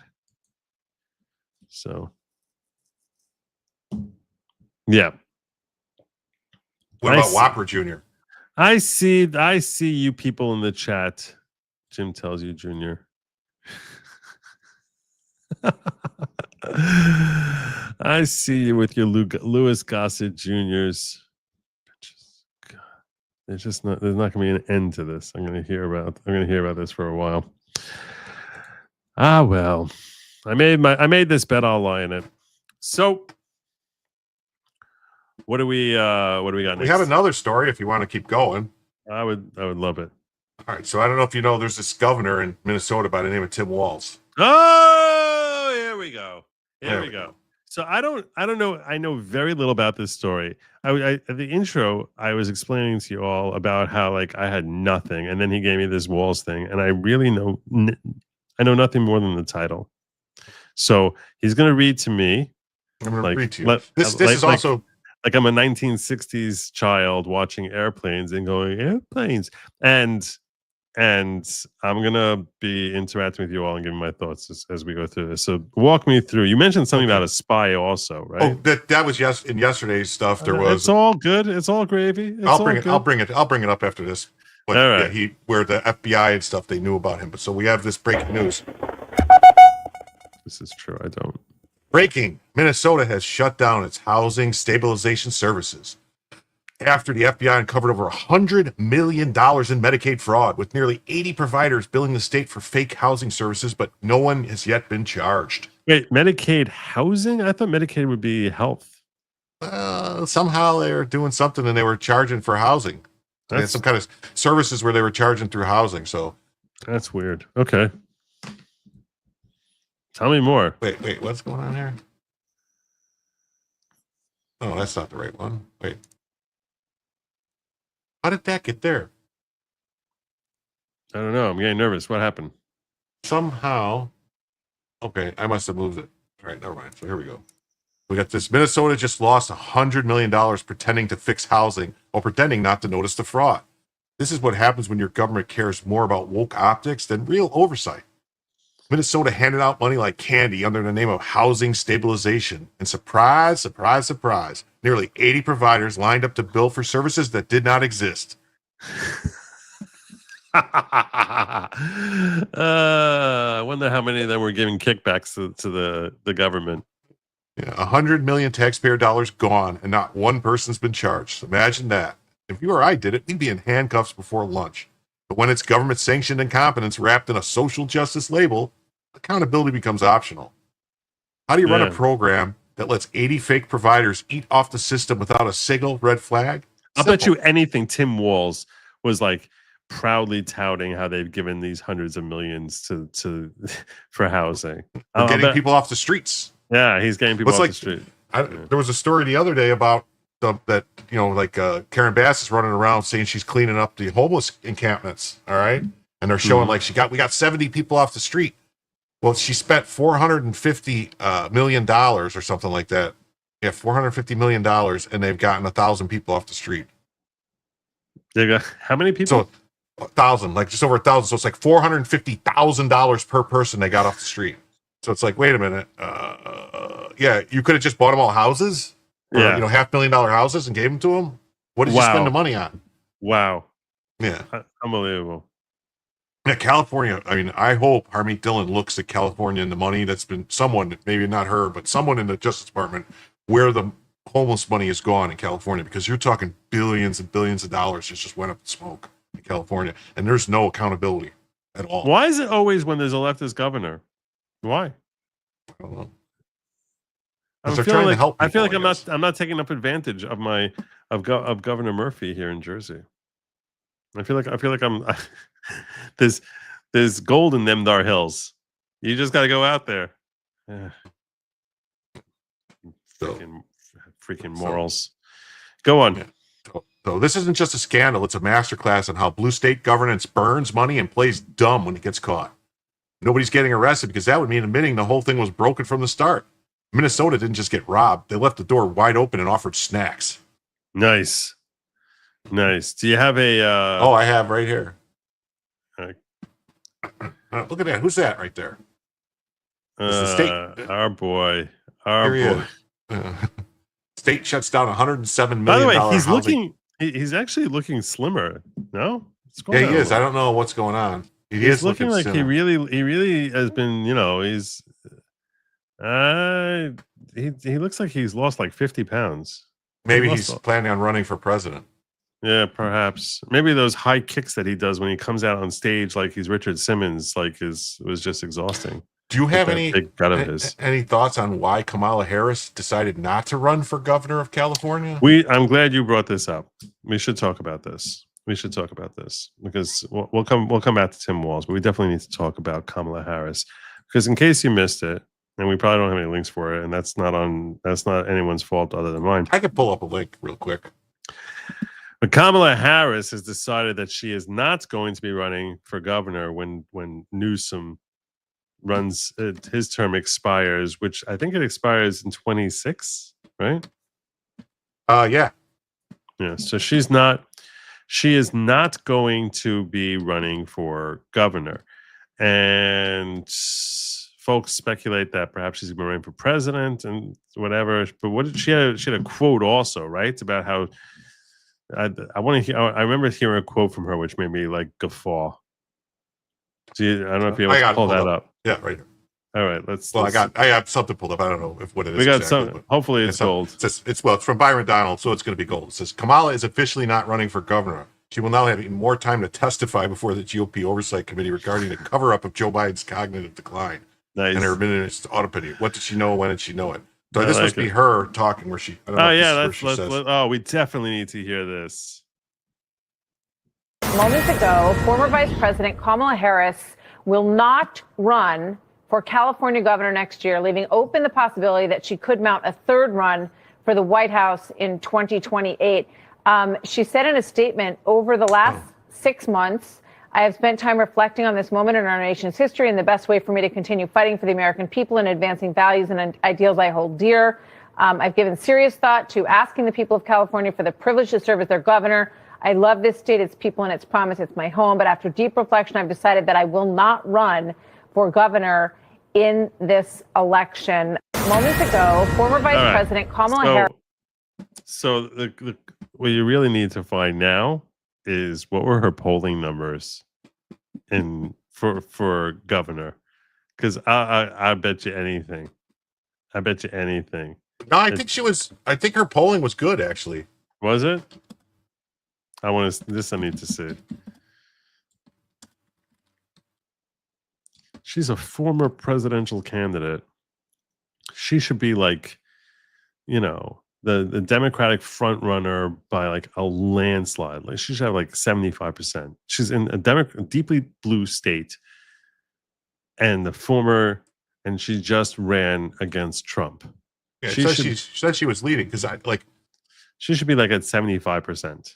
Yeah, she would have been a shoo-in, I think. She should be, but I don't know. That's why I'm wondering if we actually have a real number, because I'll bet she was nowhere near. My thought is that she's nowhere near 75%. There's a couple super chats from Jay Swalbeck, but they're about the Tim Walz thing, I believe.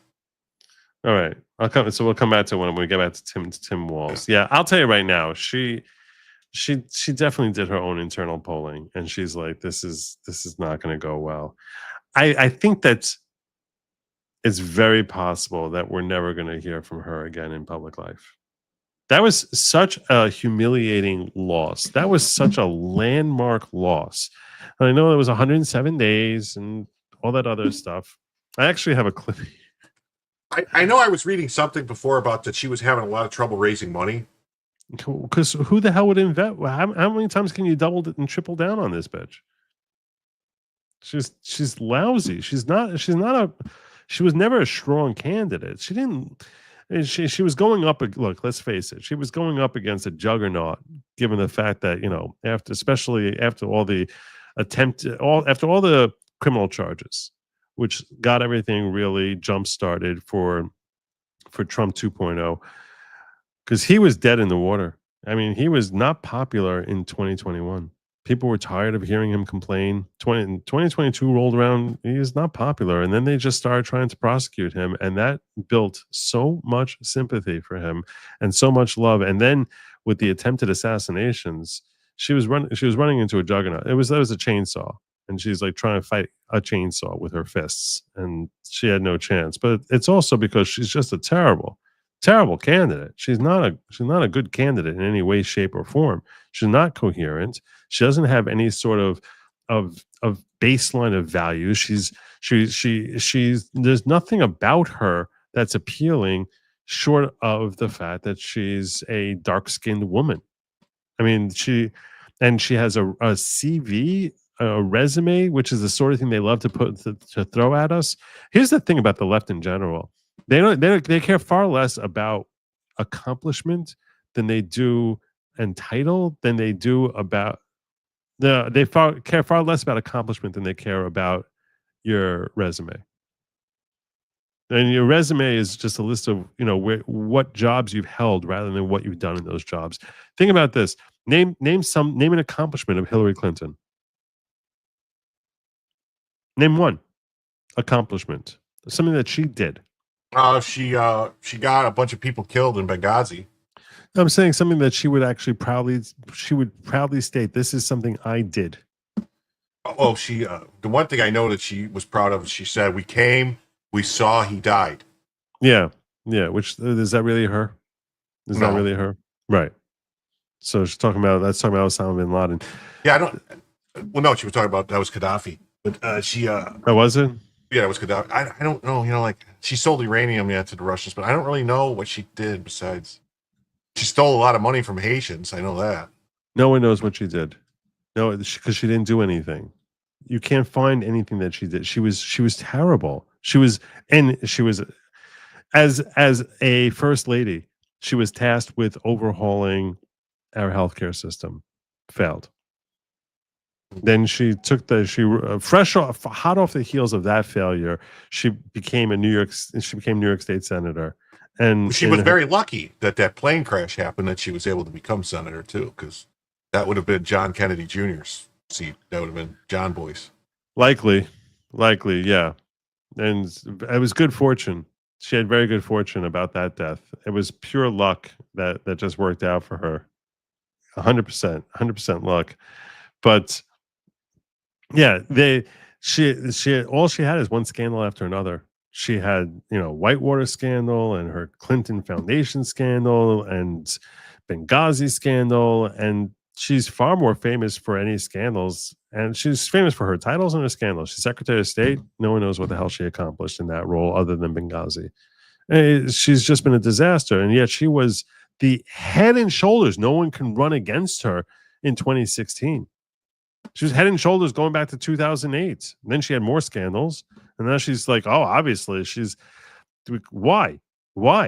I think that was mostly because, that was just because of all the money, and that the Clinton Global Initiative was basically tied up with Soros and USAID, and there was this whole thing where they were getting money and paying people off, and it was, they perfected the graft, the what's it called, the corporate capitalism or whatever it is, or not crony capitalism thing that they would do, basically that, I don't know.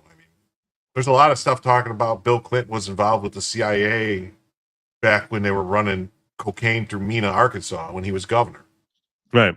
So I don't know. I mean, who knows? But the point I'm getting at is that the left in general loves to tout someone's job history as a basis to hire them, rather than what did they do while they were performing that task, when they were in that role.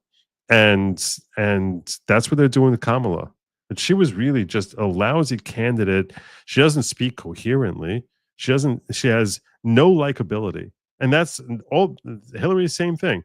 Zero likability. You feel uncomfortable watching. Everything sounds awkward and fake. But look at her resume. Oh my God, what an amazing woman. It's hilarious. It's such an affront to women. Because there are so many women that are talented and accomplished and capable, but they don't care about that. They don't care about that at all. This is what Kamala was. Just over a year ago, I launched my campaign for President of the United States. 107 days, which is not 106 days or 108 days. But 107, which is a big number, But it was the shortest campaign in presidential history, which makes sense for someone with the smallest vocabulary in presidential history. And I think he really nails it. I think he nails it. I think that, yeah. Oh, God, she was so terrible. So she's not running. She's not running, and she's gone. And I'll tell you, I would not be surprised if she doesn't run for president. I don't think that her polling numbers are going to look good there. I think right now she's thinking, I can't run for governor and then start running a campaign 2 days later to become president. Perhaps that's what she's thinking. She's not going to have enough money for that, and she can't get supporters, and there's no USAID for her to leech off of any, to funnel money to her. So how many times can she go to Act Blue with the losing record that she's got? So I think that she looked at what her potential donors were, and she's like, this is a disaster. And she's going to try and figure some way to try raise money for a presidential run. But let's get back to Tim Walz. There's citing credible allegations of fraud and exponential growth in spending. The Department of Human Services asked the federal government for assistance in terminating a state housing program, according to a letter signed by the DHS temporary commissioner Shireen Gandhi. Released Friday. So they went to the federal government and said, "Hey, we need to end this program, and we need your help to end this program." That's what it sounds. It doesn't make any sense to me. Why wouldn't the state be able to end their own program? Because they're too incompetent. That's why. Yeah, can you shut the faucet off? We don't know how this end works over here. We don't know what to do here. Money just keeps coming, and just stop sending the money. So Walz went to Trump and said, "Please help me." That's what the headline is. Walz saying to Trump, "Please help me." Yeah, this is crazy. It says the end of the Housing Stabilization Services Program, which resides under the umbrella of the federal state Medicaid program, comes after Governor Walz on Monday said his administration halted payments to 50 of the largest providers. Federal investigators say the program has become the source of a massive fraud scheme. Gandhi's letter says, "Can you imagine if he was running the government, there'd be no one to bail him out? If he was vice president, oh my God, like who would bail out your screw ups then? We'll go to China. Can you please help us? Because we don't know how to fix this problem." Oh my God. Wow. What an incompetent. Go on. Yeah, so the Gandhi's letter to the Federal Centers for Medicaid and CHIP Services. So CHIP is the supplement housing and it's CHIP. Yeah, it's like SNAP, but it's for housing. CHIP. DHS Office of Inspector General has suspended payment to 77 housing stabilization providers. What does housing stabilization mean? Stabilizing the costs or stabilizing the rents, something like that. So it's like Section 8, maybe? 77 housing stabilization providers. I assume those are like developers of real estate. So they get funded by the government. That's what I would guess. If someone in the chat knows better, I am scanning the chat, but I assume these are potential developers who got funding from the government through CHIP. And so CHIP is Child Health Insurance Program. Oh, sorry, through this Medicaid thing. And yeah, well, that's what I'm saying. So CHIP, for some reason, I thought it was housing, but it's not. It's Child Health Insurance Program. So why the housing money was going through that? Okay, so what I'm gathering from this, and maybe we should click on Gandhi's letter and we can better understand what he was saying. While you're doing that, let me pull up some of the chats that came in here. J.H. Schwalbeck saying, "It's true. I run a property management company, and Medicare is handing out checks to the Alliance Insurance Program, $5,000 per person I've dealt with, about 65 of them since the beginning of the year." That's crazy. Why is Medicare? This is Medicaid, though, right? Yeah, Medicaid's different. Yeah, but I'm not surprised to hear that they're run similarly. They can use the money to pay deposit, first month's rent, and any kind of furniture or other things they need to move in. Medicaid is wrecked in Minnesota. I can see it from the front lines. Apartment owners are brokering deals with tenants that are not working. Plus, Walmart is Somalia. The big Democratic donors got burned. Don't want her. Yeah, I agree. I think they're done with her. I think they're through. Kamala Harris had the appeal of Hillary Clinton with none of the intelligence. That's true. Hillary actually was smarter. She is a smarter person. And yeah, it's like they basically traded down for darker skin. figuring, let's hope people will think she's black. Dear Joe and Jim, could you please share my Give Send Go Kimmy Guy? I've lost my my last internal treatment on Friday. Thank you. Yes. I was looking for it. I couldn't find it. It's Give Send Go Kimmy Guy. Oh, Kimmy Guy. Okay, never mind. Yeah. I was looking for Kimmy Hunt. I wonder. Yeah. Here it is. I got it. Okay. So, can you put it in the chat? Yeah, I get it right now. Cool. Those who are unaware, Kimmy is battling cancer and kicking its ass. She's like becoming like the role model for this is how you beat cancer. So go, Kimmy. The amount of damage she did with her email server to both Obama National Security and the MSM covered for her because Trump bad is the amount of damage she did with her email server to both Obama and National Security, and still the MSM mainstream media covered for her because Trump bad is infuriating. It is. It's very, very infuriating. Although I really don't. Her email server was the exposure. I don't think that I don't think there was a leak. I think the leak was someone who worked in her office named Seth Rich. I don't think that she was hacked. So there was no hack. There was. I don't think there was ever a hack there at all. I don't think that happened.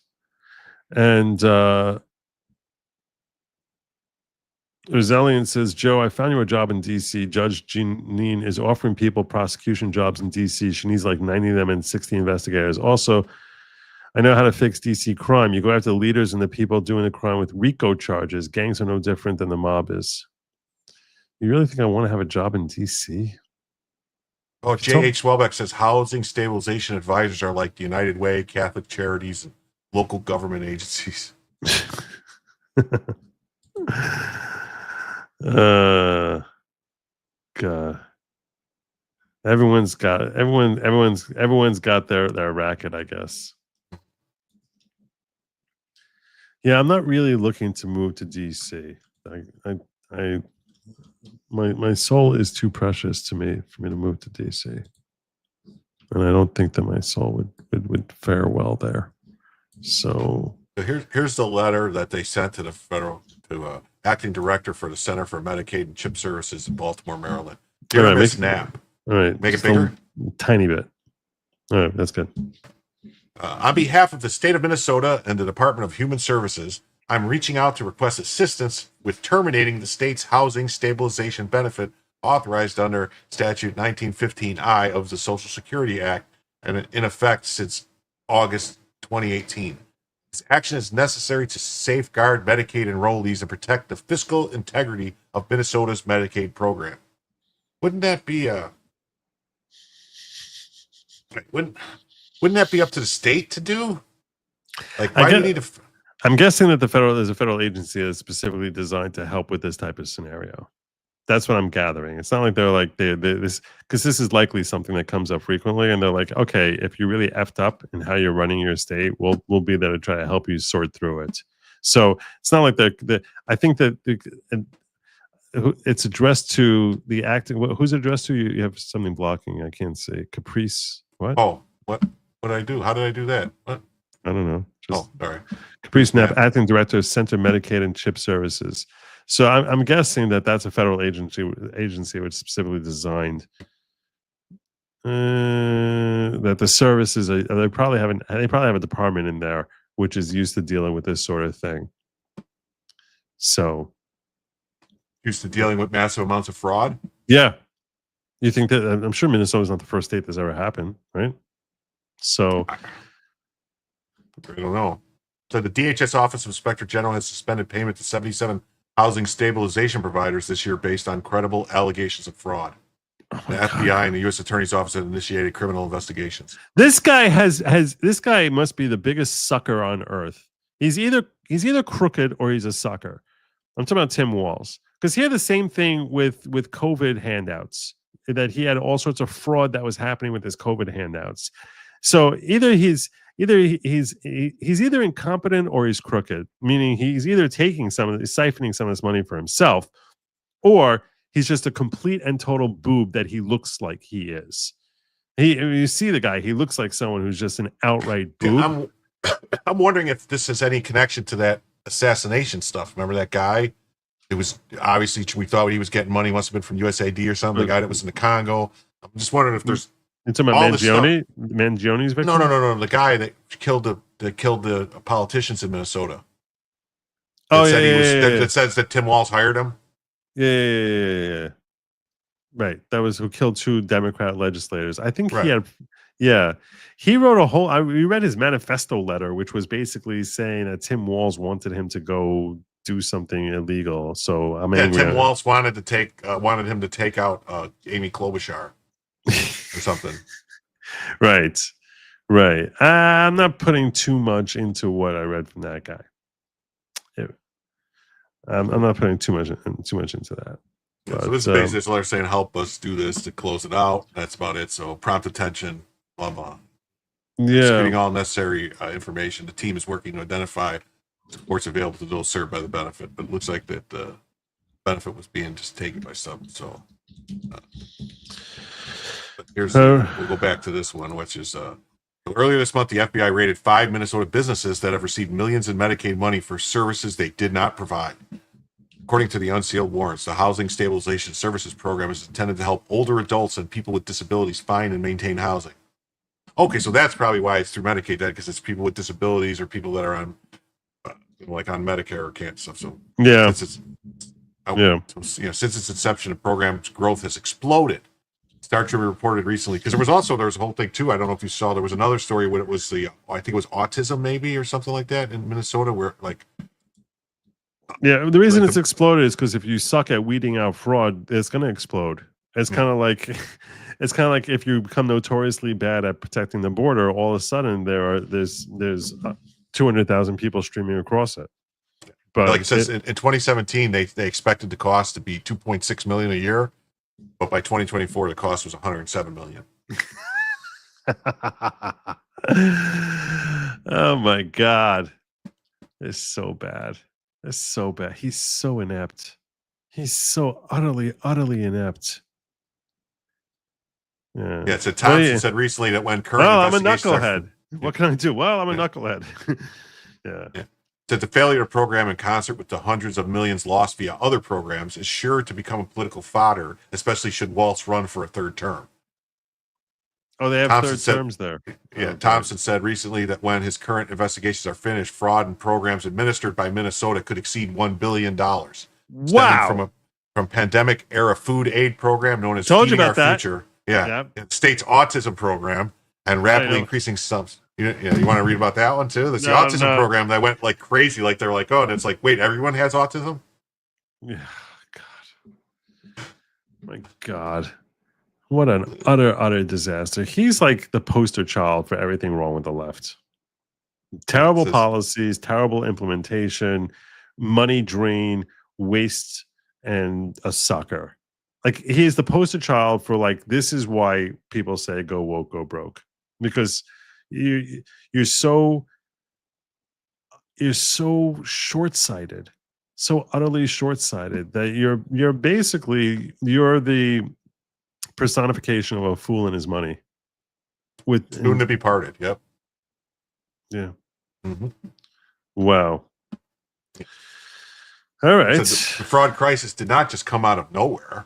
It's the result of widespread failure across nearly every level of leadership in Minnesota. Politicians who turned a blind eye, agencies that failed to act, and prosecutors and law enforcement who didn't push hard enough. Yeah, because you got to think, who's the Attorney General of Minnesota? It's that guy, Keith Ellison. Nice. And reporters ignored the story. Community leaders who stayed silent, and a public that wanted to believe it couldn't happen there. Walz will argue he took decisive action once evidence of fraud began to emerge in the housing program. Oh, yeah. Look, hey, let me tell you something. Once the horses have left the barn, the few people are better than there's no one you want as much as you want a Democrat to tell you just how securely they lock the doors. They're gonna tell you how they securely lock the doors, unless of course they think they can blame the doors being open on a Republican. But as soon as the horses are like 6 miles away they're and they fled the barn. They're really great at telling you, oh my God, we locked down that barn. Oh my, you should see it. There's a big old freaking bolt lock there. No one's gonna break through that. No. Such a freaking loser. And so I almost don't understand. I've lost sympathy for people who still identify as being left. That at a certain point you have to take accountability for your own stupidity. And this is a good point here too. In the wake of the Feeding Our Future scandal, Walz and his administration faced years of criticism for being slow to act despite red flags about the program. Yeah. And even when the state's Department of Education, which administered the food aid program, sought to stop payment to some suspicious vendors, they got sued in court and won. Unbelievable. So the people sued them and said, and basically, so the same judges that are basically trying to tell Trump he's got to keep paying stuff because they're like, wait, we got to stop fraud. They're same thing in Minnesota. They're suing. And he's basically he's a professional at sucking ass. That's what it is. Speaking of which, was there a spy scandal also that I missed? There was. I'll have to get to it. 1 second. That one. Okay. U.S. attorney. Yeah, so, well, this is just real quick. It says the U.S. attorney says that Minnesota government fraud could exceed $1 billion. So I have to keep an eye on that. So give me 1 second. I'll pull up the next ones here. It could exceed $1 billion. Yeah, if they're telling us it's 107 million, the bill at the end of the day is going to be a lot freaking higher than that because you start noticing patterns of fraud, but you're only catching some of the patterns. So yeah, I agree. How $1 billion? How much do they spend on this Medicaid program? Like I thought they said it was going to cost 2.4 million a year. How much are they spending? Billions. How is that possible? How do they come up with the money for it? The federal government pays for it. They get reimbursed for a lot of it. That's the thing. Like they always say, like all the lies that they were saying, how no illegals get Medicaid. It's like, so well, we're paying for his incompetence. Of course. He's not president, and we're still paying for his incompetence. My God, what a freaking disaster! Wow. Yeah. This is breaking news. FBI and DHS documents uncovered by Judicial Watch show the Biden administration covered up U.S. counterintelligence concerns about the Tim Walz's connections to communist China. This is a major scandal. Oh, so this is the other story with Tim Walz that came out this week. Yeah. China's Judicial Watch. China is happy. Go for it. China very happy. Super delicious happy. Yeah. China is happy. Emails reveal Biden DHS.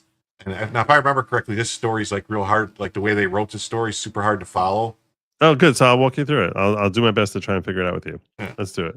If it's hard to follow, it's all the more reason that I feel like it's good for me to bring it up. Well, no, I'm saying like this section. There's a better one that was like I think this one is better. Hold on, that it's the same story, but it's just the news.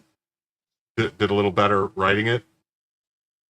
You know what I mean? As opposed to that from Judicial Watch. Like the way Judicial Watch did it was like the way they wrote it. It was basically like listing all these different things with acronyms and stuff. And I was like, what does this mean?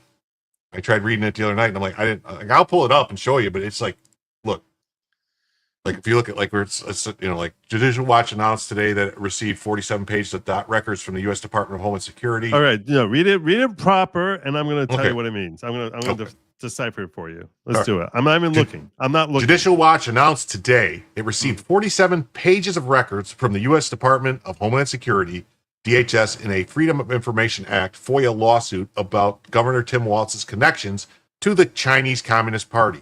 All right. DHS and FBI counterintelligence investigation into Walz's CCP connections determined that China is happy with Walz being selected as Kamala Harris's running mate on the 2024 Democratic presidential ticket. So apparently the DHS was aware of this, that China was happy that he's a potential vice president. Okay. Correct. Yeah. And that's it. It says Walz's connections to the CCP were extensive and a concern to the intelligence community, according to the documents. I think he visited there, right? Like 20 times or something? 35 times he went there. He had 35 trips paid for by the Chinese Communist Party. Yeah. all the and it's very. I mean, most people don't realize it's like $5,000 for a round trip ticket to China. What? Who's paying for it? China paid for it. What is the explanation for that? I knows. He started going. He was bringing, and like they were paying for he was bringing students with him and everything. Why would they be funding him coming there unless they felt that he's doing a good job of promoting communism? If that's what he was doing. Yeah. Okay. This really didn't get nearly enough attention during the campaign. No, it didn't. And part of the reason is because he's the vice president, not presidential candidate. And the other part is there were so many problems with Kamala that it was more important to bash her, and so many things that are more glaring and known. But it's interesting that what the part of the story that's interesting is that DHS was aware of his deep ties to China and basically helped bury it from us. So go on. Let's hear more. Yeah, all the documents and communications in the DHS Microsoft Teams group chat, the NFT biweekly sync from July 1st, 2024 to present, including all accompanying, uploaded, or embedded attachments and documents referring or relating to Minnesota Governor Tim J. Walz or the office and staff of Governor Walz. This is what I mean. It's like reading, is this what the request was? Maybe that's why I read it. Maybe this is what they were requesting. Yeah, well, let me read that one more time. Oh no, this is what you're saying. This is what the request was for. What they were asking for. Yeah. So it says on email dated August 6, 2024, the day Walz was officially named vice president nominee, shows Homeland Security personnel discussing how they were aware Communist China had a plan to target politicians likely to end up in D.C., specifically Walz and Nevada's Joe Lombardo. Wow. And I also point out that this also piggybacks, in my opinion, with what the Chinese were doing with those driver's licenses and the ballots and stuff. That they found those 50,000 licenses that were, and the whole thing about the FBI buried that about that China was going to try and cheat help the election. Yeah, which was what we were all very concerned about, considering reports about some of the things, allegations about things that potentially happened in 2020. So, all right, go on. A Homeland Security official whose name is redacted states, Walz got the VP. You all have no idea how these feeds into what PRC, People's Republic of China, has been doing here with him and local government. It's a serious line of intel. Target someone who is perceived they can get to DC. And then another official response, this speaks to the RIN, raw intelligence you reviewed for us. So they must have raw intelligence about something with China and Walz. Where is that? Why hasn't that come out? Someone else adds that the perception narrative that has been pushed with one of the local NGOs had direct ties to the former governor here in Nevada. FBI has lead on a couple of things. The only issue is being in the Ninth Circuit. So I don't know what that. So we're talking about the Ninth Circuit Court of Appeals. The perception narrative that has been pushed with one of the local NGOs had direct ties to the former governor here in Nevada. Perception narrative. FBI has lead on a couple of things. The only issue is being in the Ninth Circuit. I guess in the Ninth Circuit, they're assuming that they're not going to be able to do further investigation. Not sure. That's what I don't understand. I'm not sure. That is very cryptic. But what they're doing in this article is they're sharing with you some of what they got from their FOIA requests. These are part of the responses to FOIA. So and it's also showing how China clearly has some sort of ties not just to Walz but to Guy Lombardo, the governor of Nevada. Did he win? I think so. Yeah, he's also if I'm not, wasn't that the guy who was the sheriff at the time that the shooting happened? That nothing to see here. That wasn't the Las Vegas shooting? Was he really? Yeah, pretty sure he was the sheriff in Las Vegas, Joe Lombardo, if I'm not mistaken. Maybe I'm wrong. Cool. The official notes that it has more than strategic impact than obviously the general public knows. And Harris is number 2 taught in China. China interest reacts to Walz in a Microsoft Teams group chat. You're defaulting to non-podcaster mode. Okay. It says the article states that Walz spent a year in the southeastern province of Guangdong in 1989 Yeah. A topic that was trending on Weibo with 12 million views. The fact that it happened in 1989, the year of the Tiananmen Square massacre, was not lost on those commenting on Chinese social media. A participant in the August 7, 2024 group chat with a name states, "China is happy." Another noted, "You need components," whatever that means. And someone adds that's a CIFT's Counterintelligence Task Force 2. FBI mission with the CI field, I believe we need to get included. But this is just all the stuff that they're getting reported out. As I'm saying, like, I read this and I was like, man, it just gave me a headache. I was like, what are they saying? A group chat participant adds, "I think this conversation is foyable." I mean, we won't be able to keep this secret, so watch what you say. Yeah. That's what foyable means. Like, Yeah. we're worried Judicial Watch is going to dig this thing up. Mm-hmm. A participant states, "Makes a great point about counterintelligence coordination. I will state, though, that folks need to be cognizant of who the primary players, even with FBI being the executive agency for CITF, dealing with special access programs here. So CI depends on what the problem set is and who will take points." Yeah, this is CI. I think they mean counterintelligence, right? Yeah. Yeah. So it's just the House Oversight Committee Chairman James Comer said Homeland Security whistleblower told the committee that Walz was a target of the Chinese Communist Party and someone they can get to D.C. The whistleblower also disclosed that officials from DHS's Office of Intelligence and Analysis and Homeland Security Investigations, HSI, have been involved in the department's investigative and or intelligence work connected with the CCP, the state of Minnesota, and Governor Walz. So they've known about this for a while, and they were looking into it. Yeah, and obviously never bothered telling anyone because that would only hurt Kamala. Mm-hmm. Yeah, another participant shows, by the way, what a great job Kamala did in vetting out Tim Walz. Stupid. Another participant explains, "So this person requesting a meeting with Walz due to the House investigation they have Walz for his relationship China. Then he drafted this letter for upcoming travel he has to China, assuming he'll get detained." Oh yeah, I just understand a person who knows Walz was trying to contact him saying, "Hey, if I get detained, can you help me?"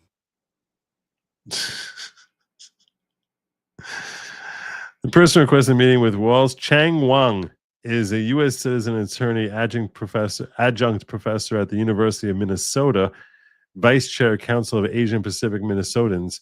Wang writes to Walz that he fears being forcibly detained upon an upcoming visit. So can you take care and talk to the Chinese masters? Because I know that you're good friends with Xi Jinping. You got connections there. Can you make a couple calls? He included a copy of his itinerary. He's like, "This is where I might get stopped along the way. I might need your help here with Ping." That's how widely known it is for people who are actually linked to, who actually have dealings with China. I read this as TNR, but what am I missing? Another ads. This is what it looks like. That's what it looks like. Begs the question. I don't know what TNR means. That's what I'm saying. That's why I read it yesterday, and I was like, I don't know what all these acronyms mean. Yeah, it begs the question: if he anticipates being detained, why go? It looks like it's a bunch of analysts who have bits of information they're sharing with each other and trying to just figure it out together, what they can make from this. Like, why would you go if you might get detained? Thank you so much, Julie stands for transnational repression. Oh, okay. I'm not sure it counts as TNR since it seems to assume being snatched while in China, so isn't crossing borders. It claims to be pressure to seek to coerce him while he's home in apparently Minnesota. Yeah. So yes, and I'm gonna have to tap out. I have a pounding headache right now. My migraine is killing me. All right, I think it's good. This is a good breaking point anyway. Can you tell people where they can find you and can give me a link so I can Oh yeah, you know what? I'm sorry, I should have did this. My name is Jim. I have a channel called Jim Tells You. I stream most nights at around the evening time, and I go from anywhere from 2 hours to 4 hours, depending on if people meet the goal. Wow. I need the goal to be met to stream longer. You want double length show? You got to pay. Pay me. You remind me of from Goodfellas. Mm. F you, pay me. F you pay. That was such a great quote. Oh yeah, so your insurance rates went up. F you, pay me. Yeah. Supply lines got cut. F you, pay me. Had a flood. F you, pay me. Brian Olderkamp coming in with 20 Good Logic memberships. Nice. Oh, we're gonna give him the horn for that. Not that anyone but me heard that, but that was the residue of that. So yeah. So All yeah, right. you can find me on YouTube or Rumble or Instagram or Facebook or TikTok or anywhere or anywhere that hardware supplies are sold. So let's check out who he brought in here. You're gonna share your links with me while I check out who he brought in. I did. Here. I put it in there.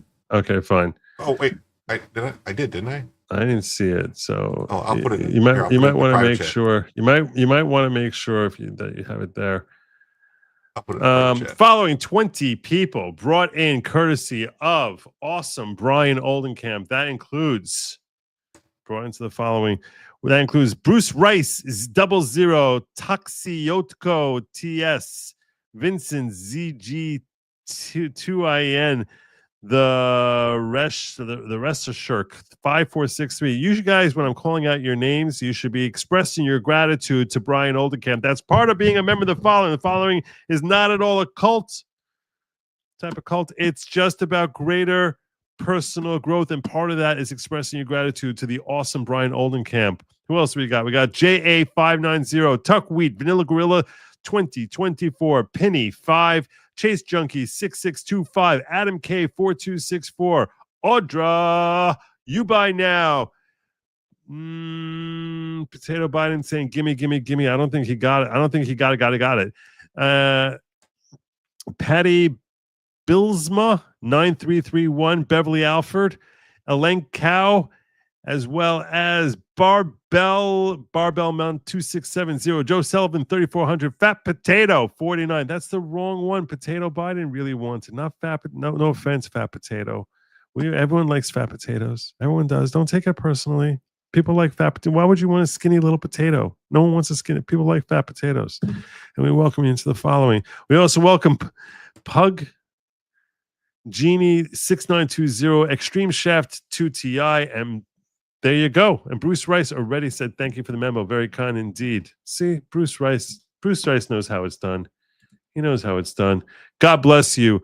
And please, if you're new to the following, please bear in mind that there's no Kool-Aid, no tracksuits that are mandatory, no spaceships, mild farm work, no goat sacrifices. And welcome. We really appreciate you, and thank you again, Brian. All right, so tell everyone a little bit more about yourself while I'm adding this stuff in here. Yeah, my name's Jim, and I tell you the news. No, Bruce Rice should. Oh, okay, I'm listening. My name's Jim, and I tell you the news. And remember, don't eat the bugs. Nice. Don't eat the lab meat either. Nice. All right. And did you see that Texas and Florida were outlawed lab meat? I put that story in the other day. Really? Yeah. I missed that somehow. All right. So the links are now in there in the description. I urge you guys, please make sure you like, share, and follow. And while you're here, if you can please leave a comment, that would be awesome. And like it really Jim was helps just with the algorithm. It does. It really. If you care about the algorithm, and I don't like caring about it, but unfortunately, that's just part of the business I'm in. I have to care about it. So hence I do.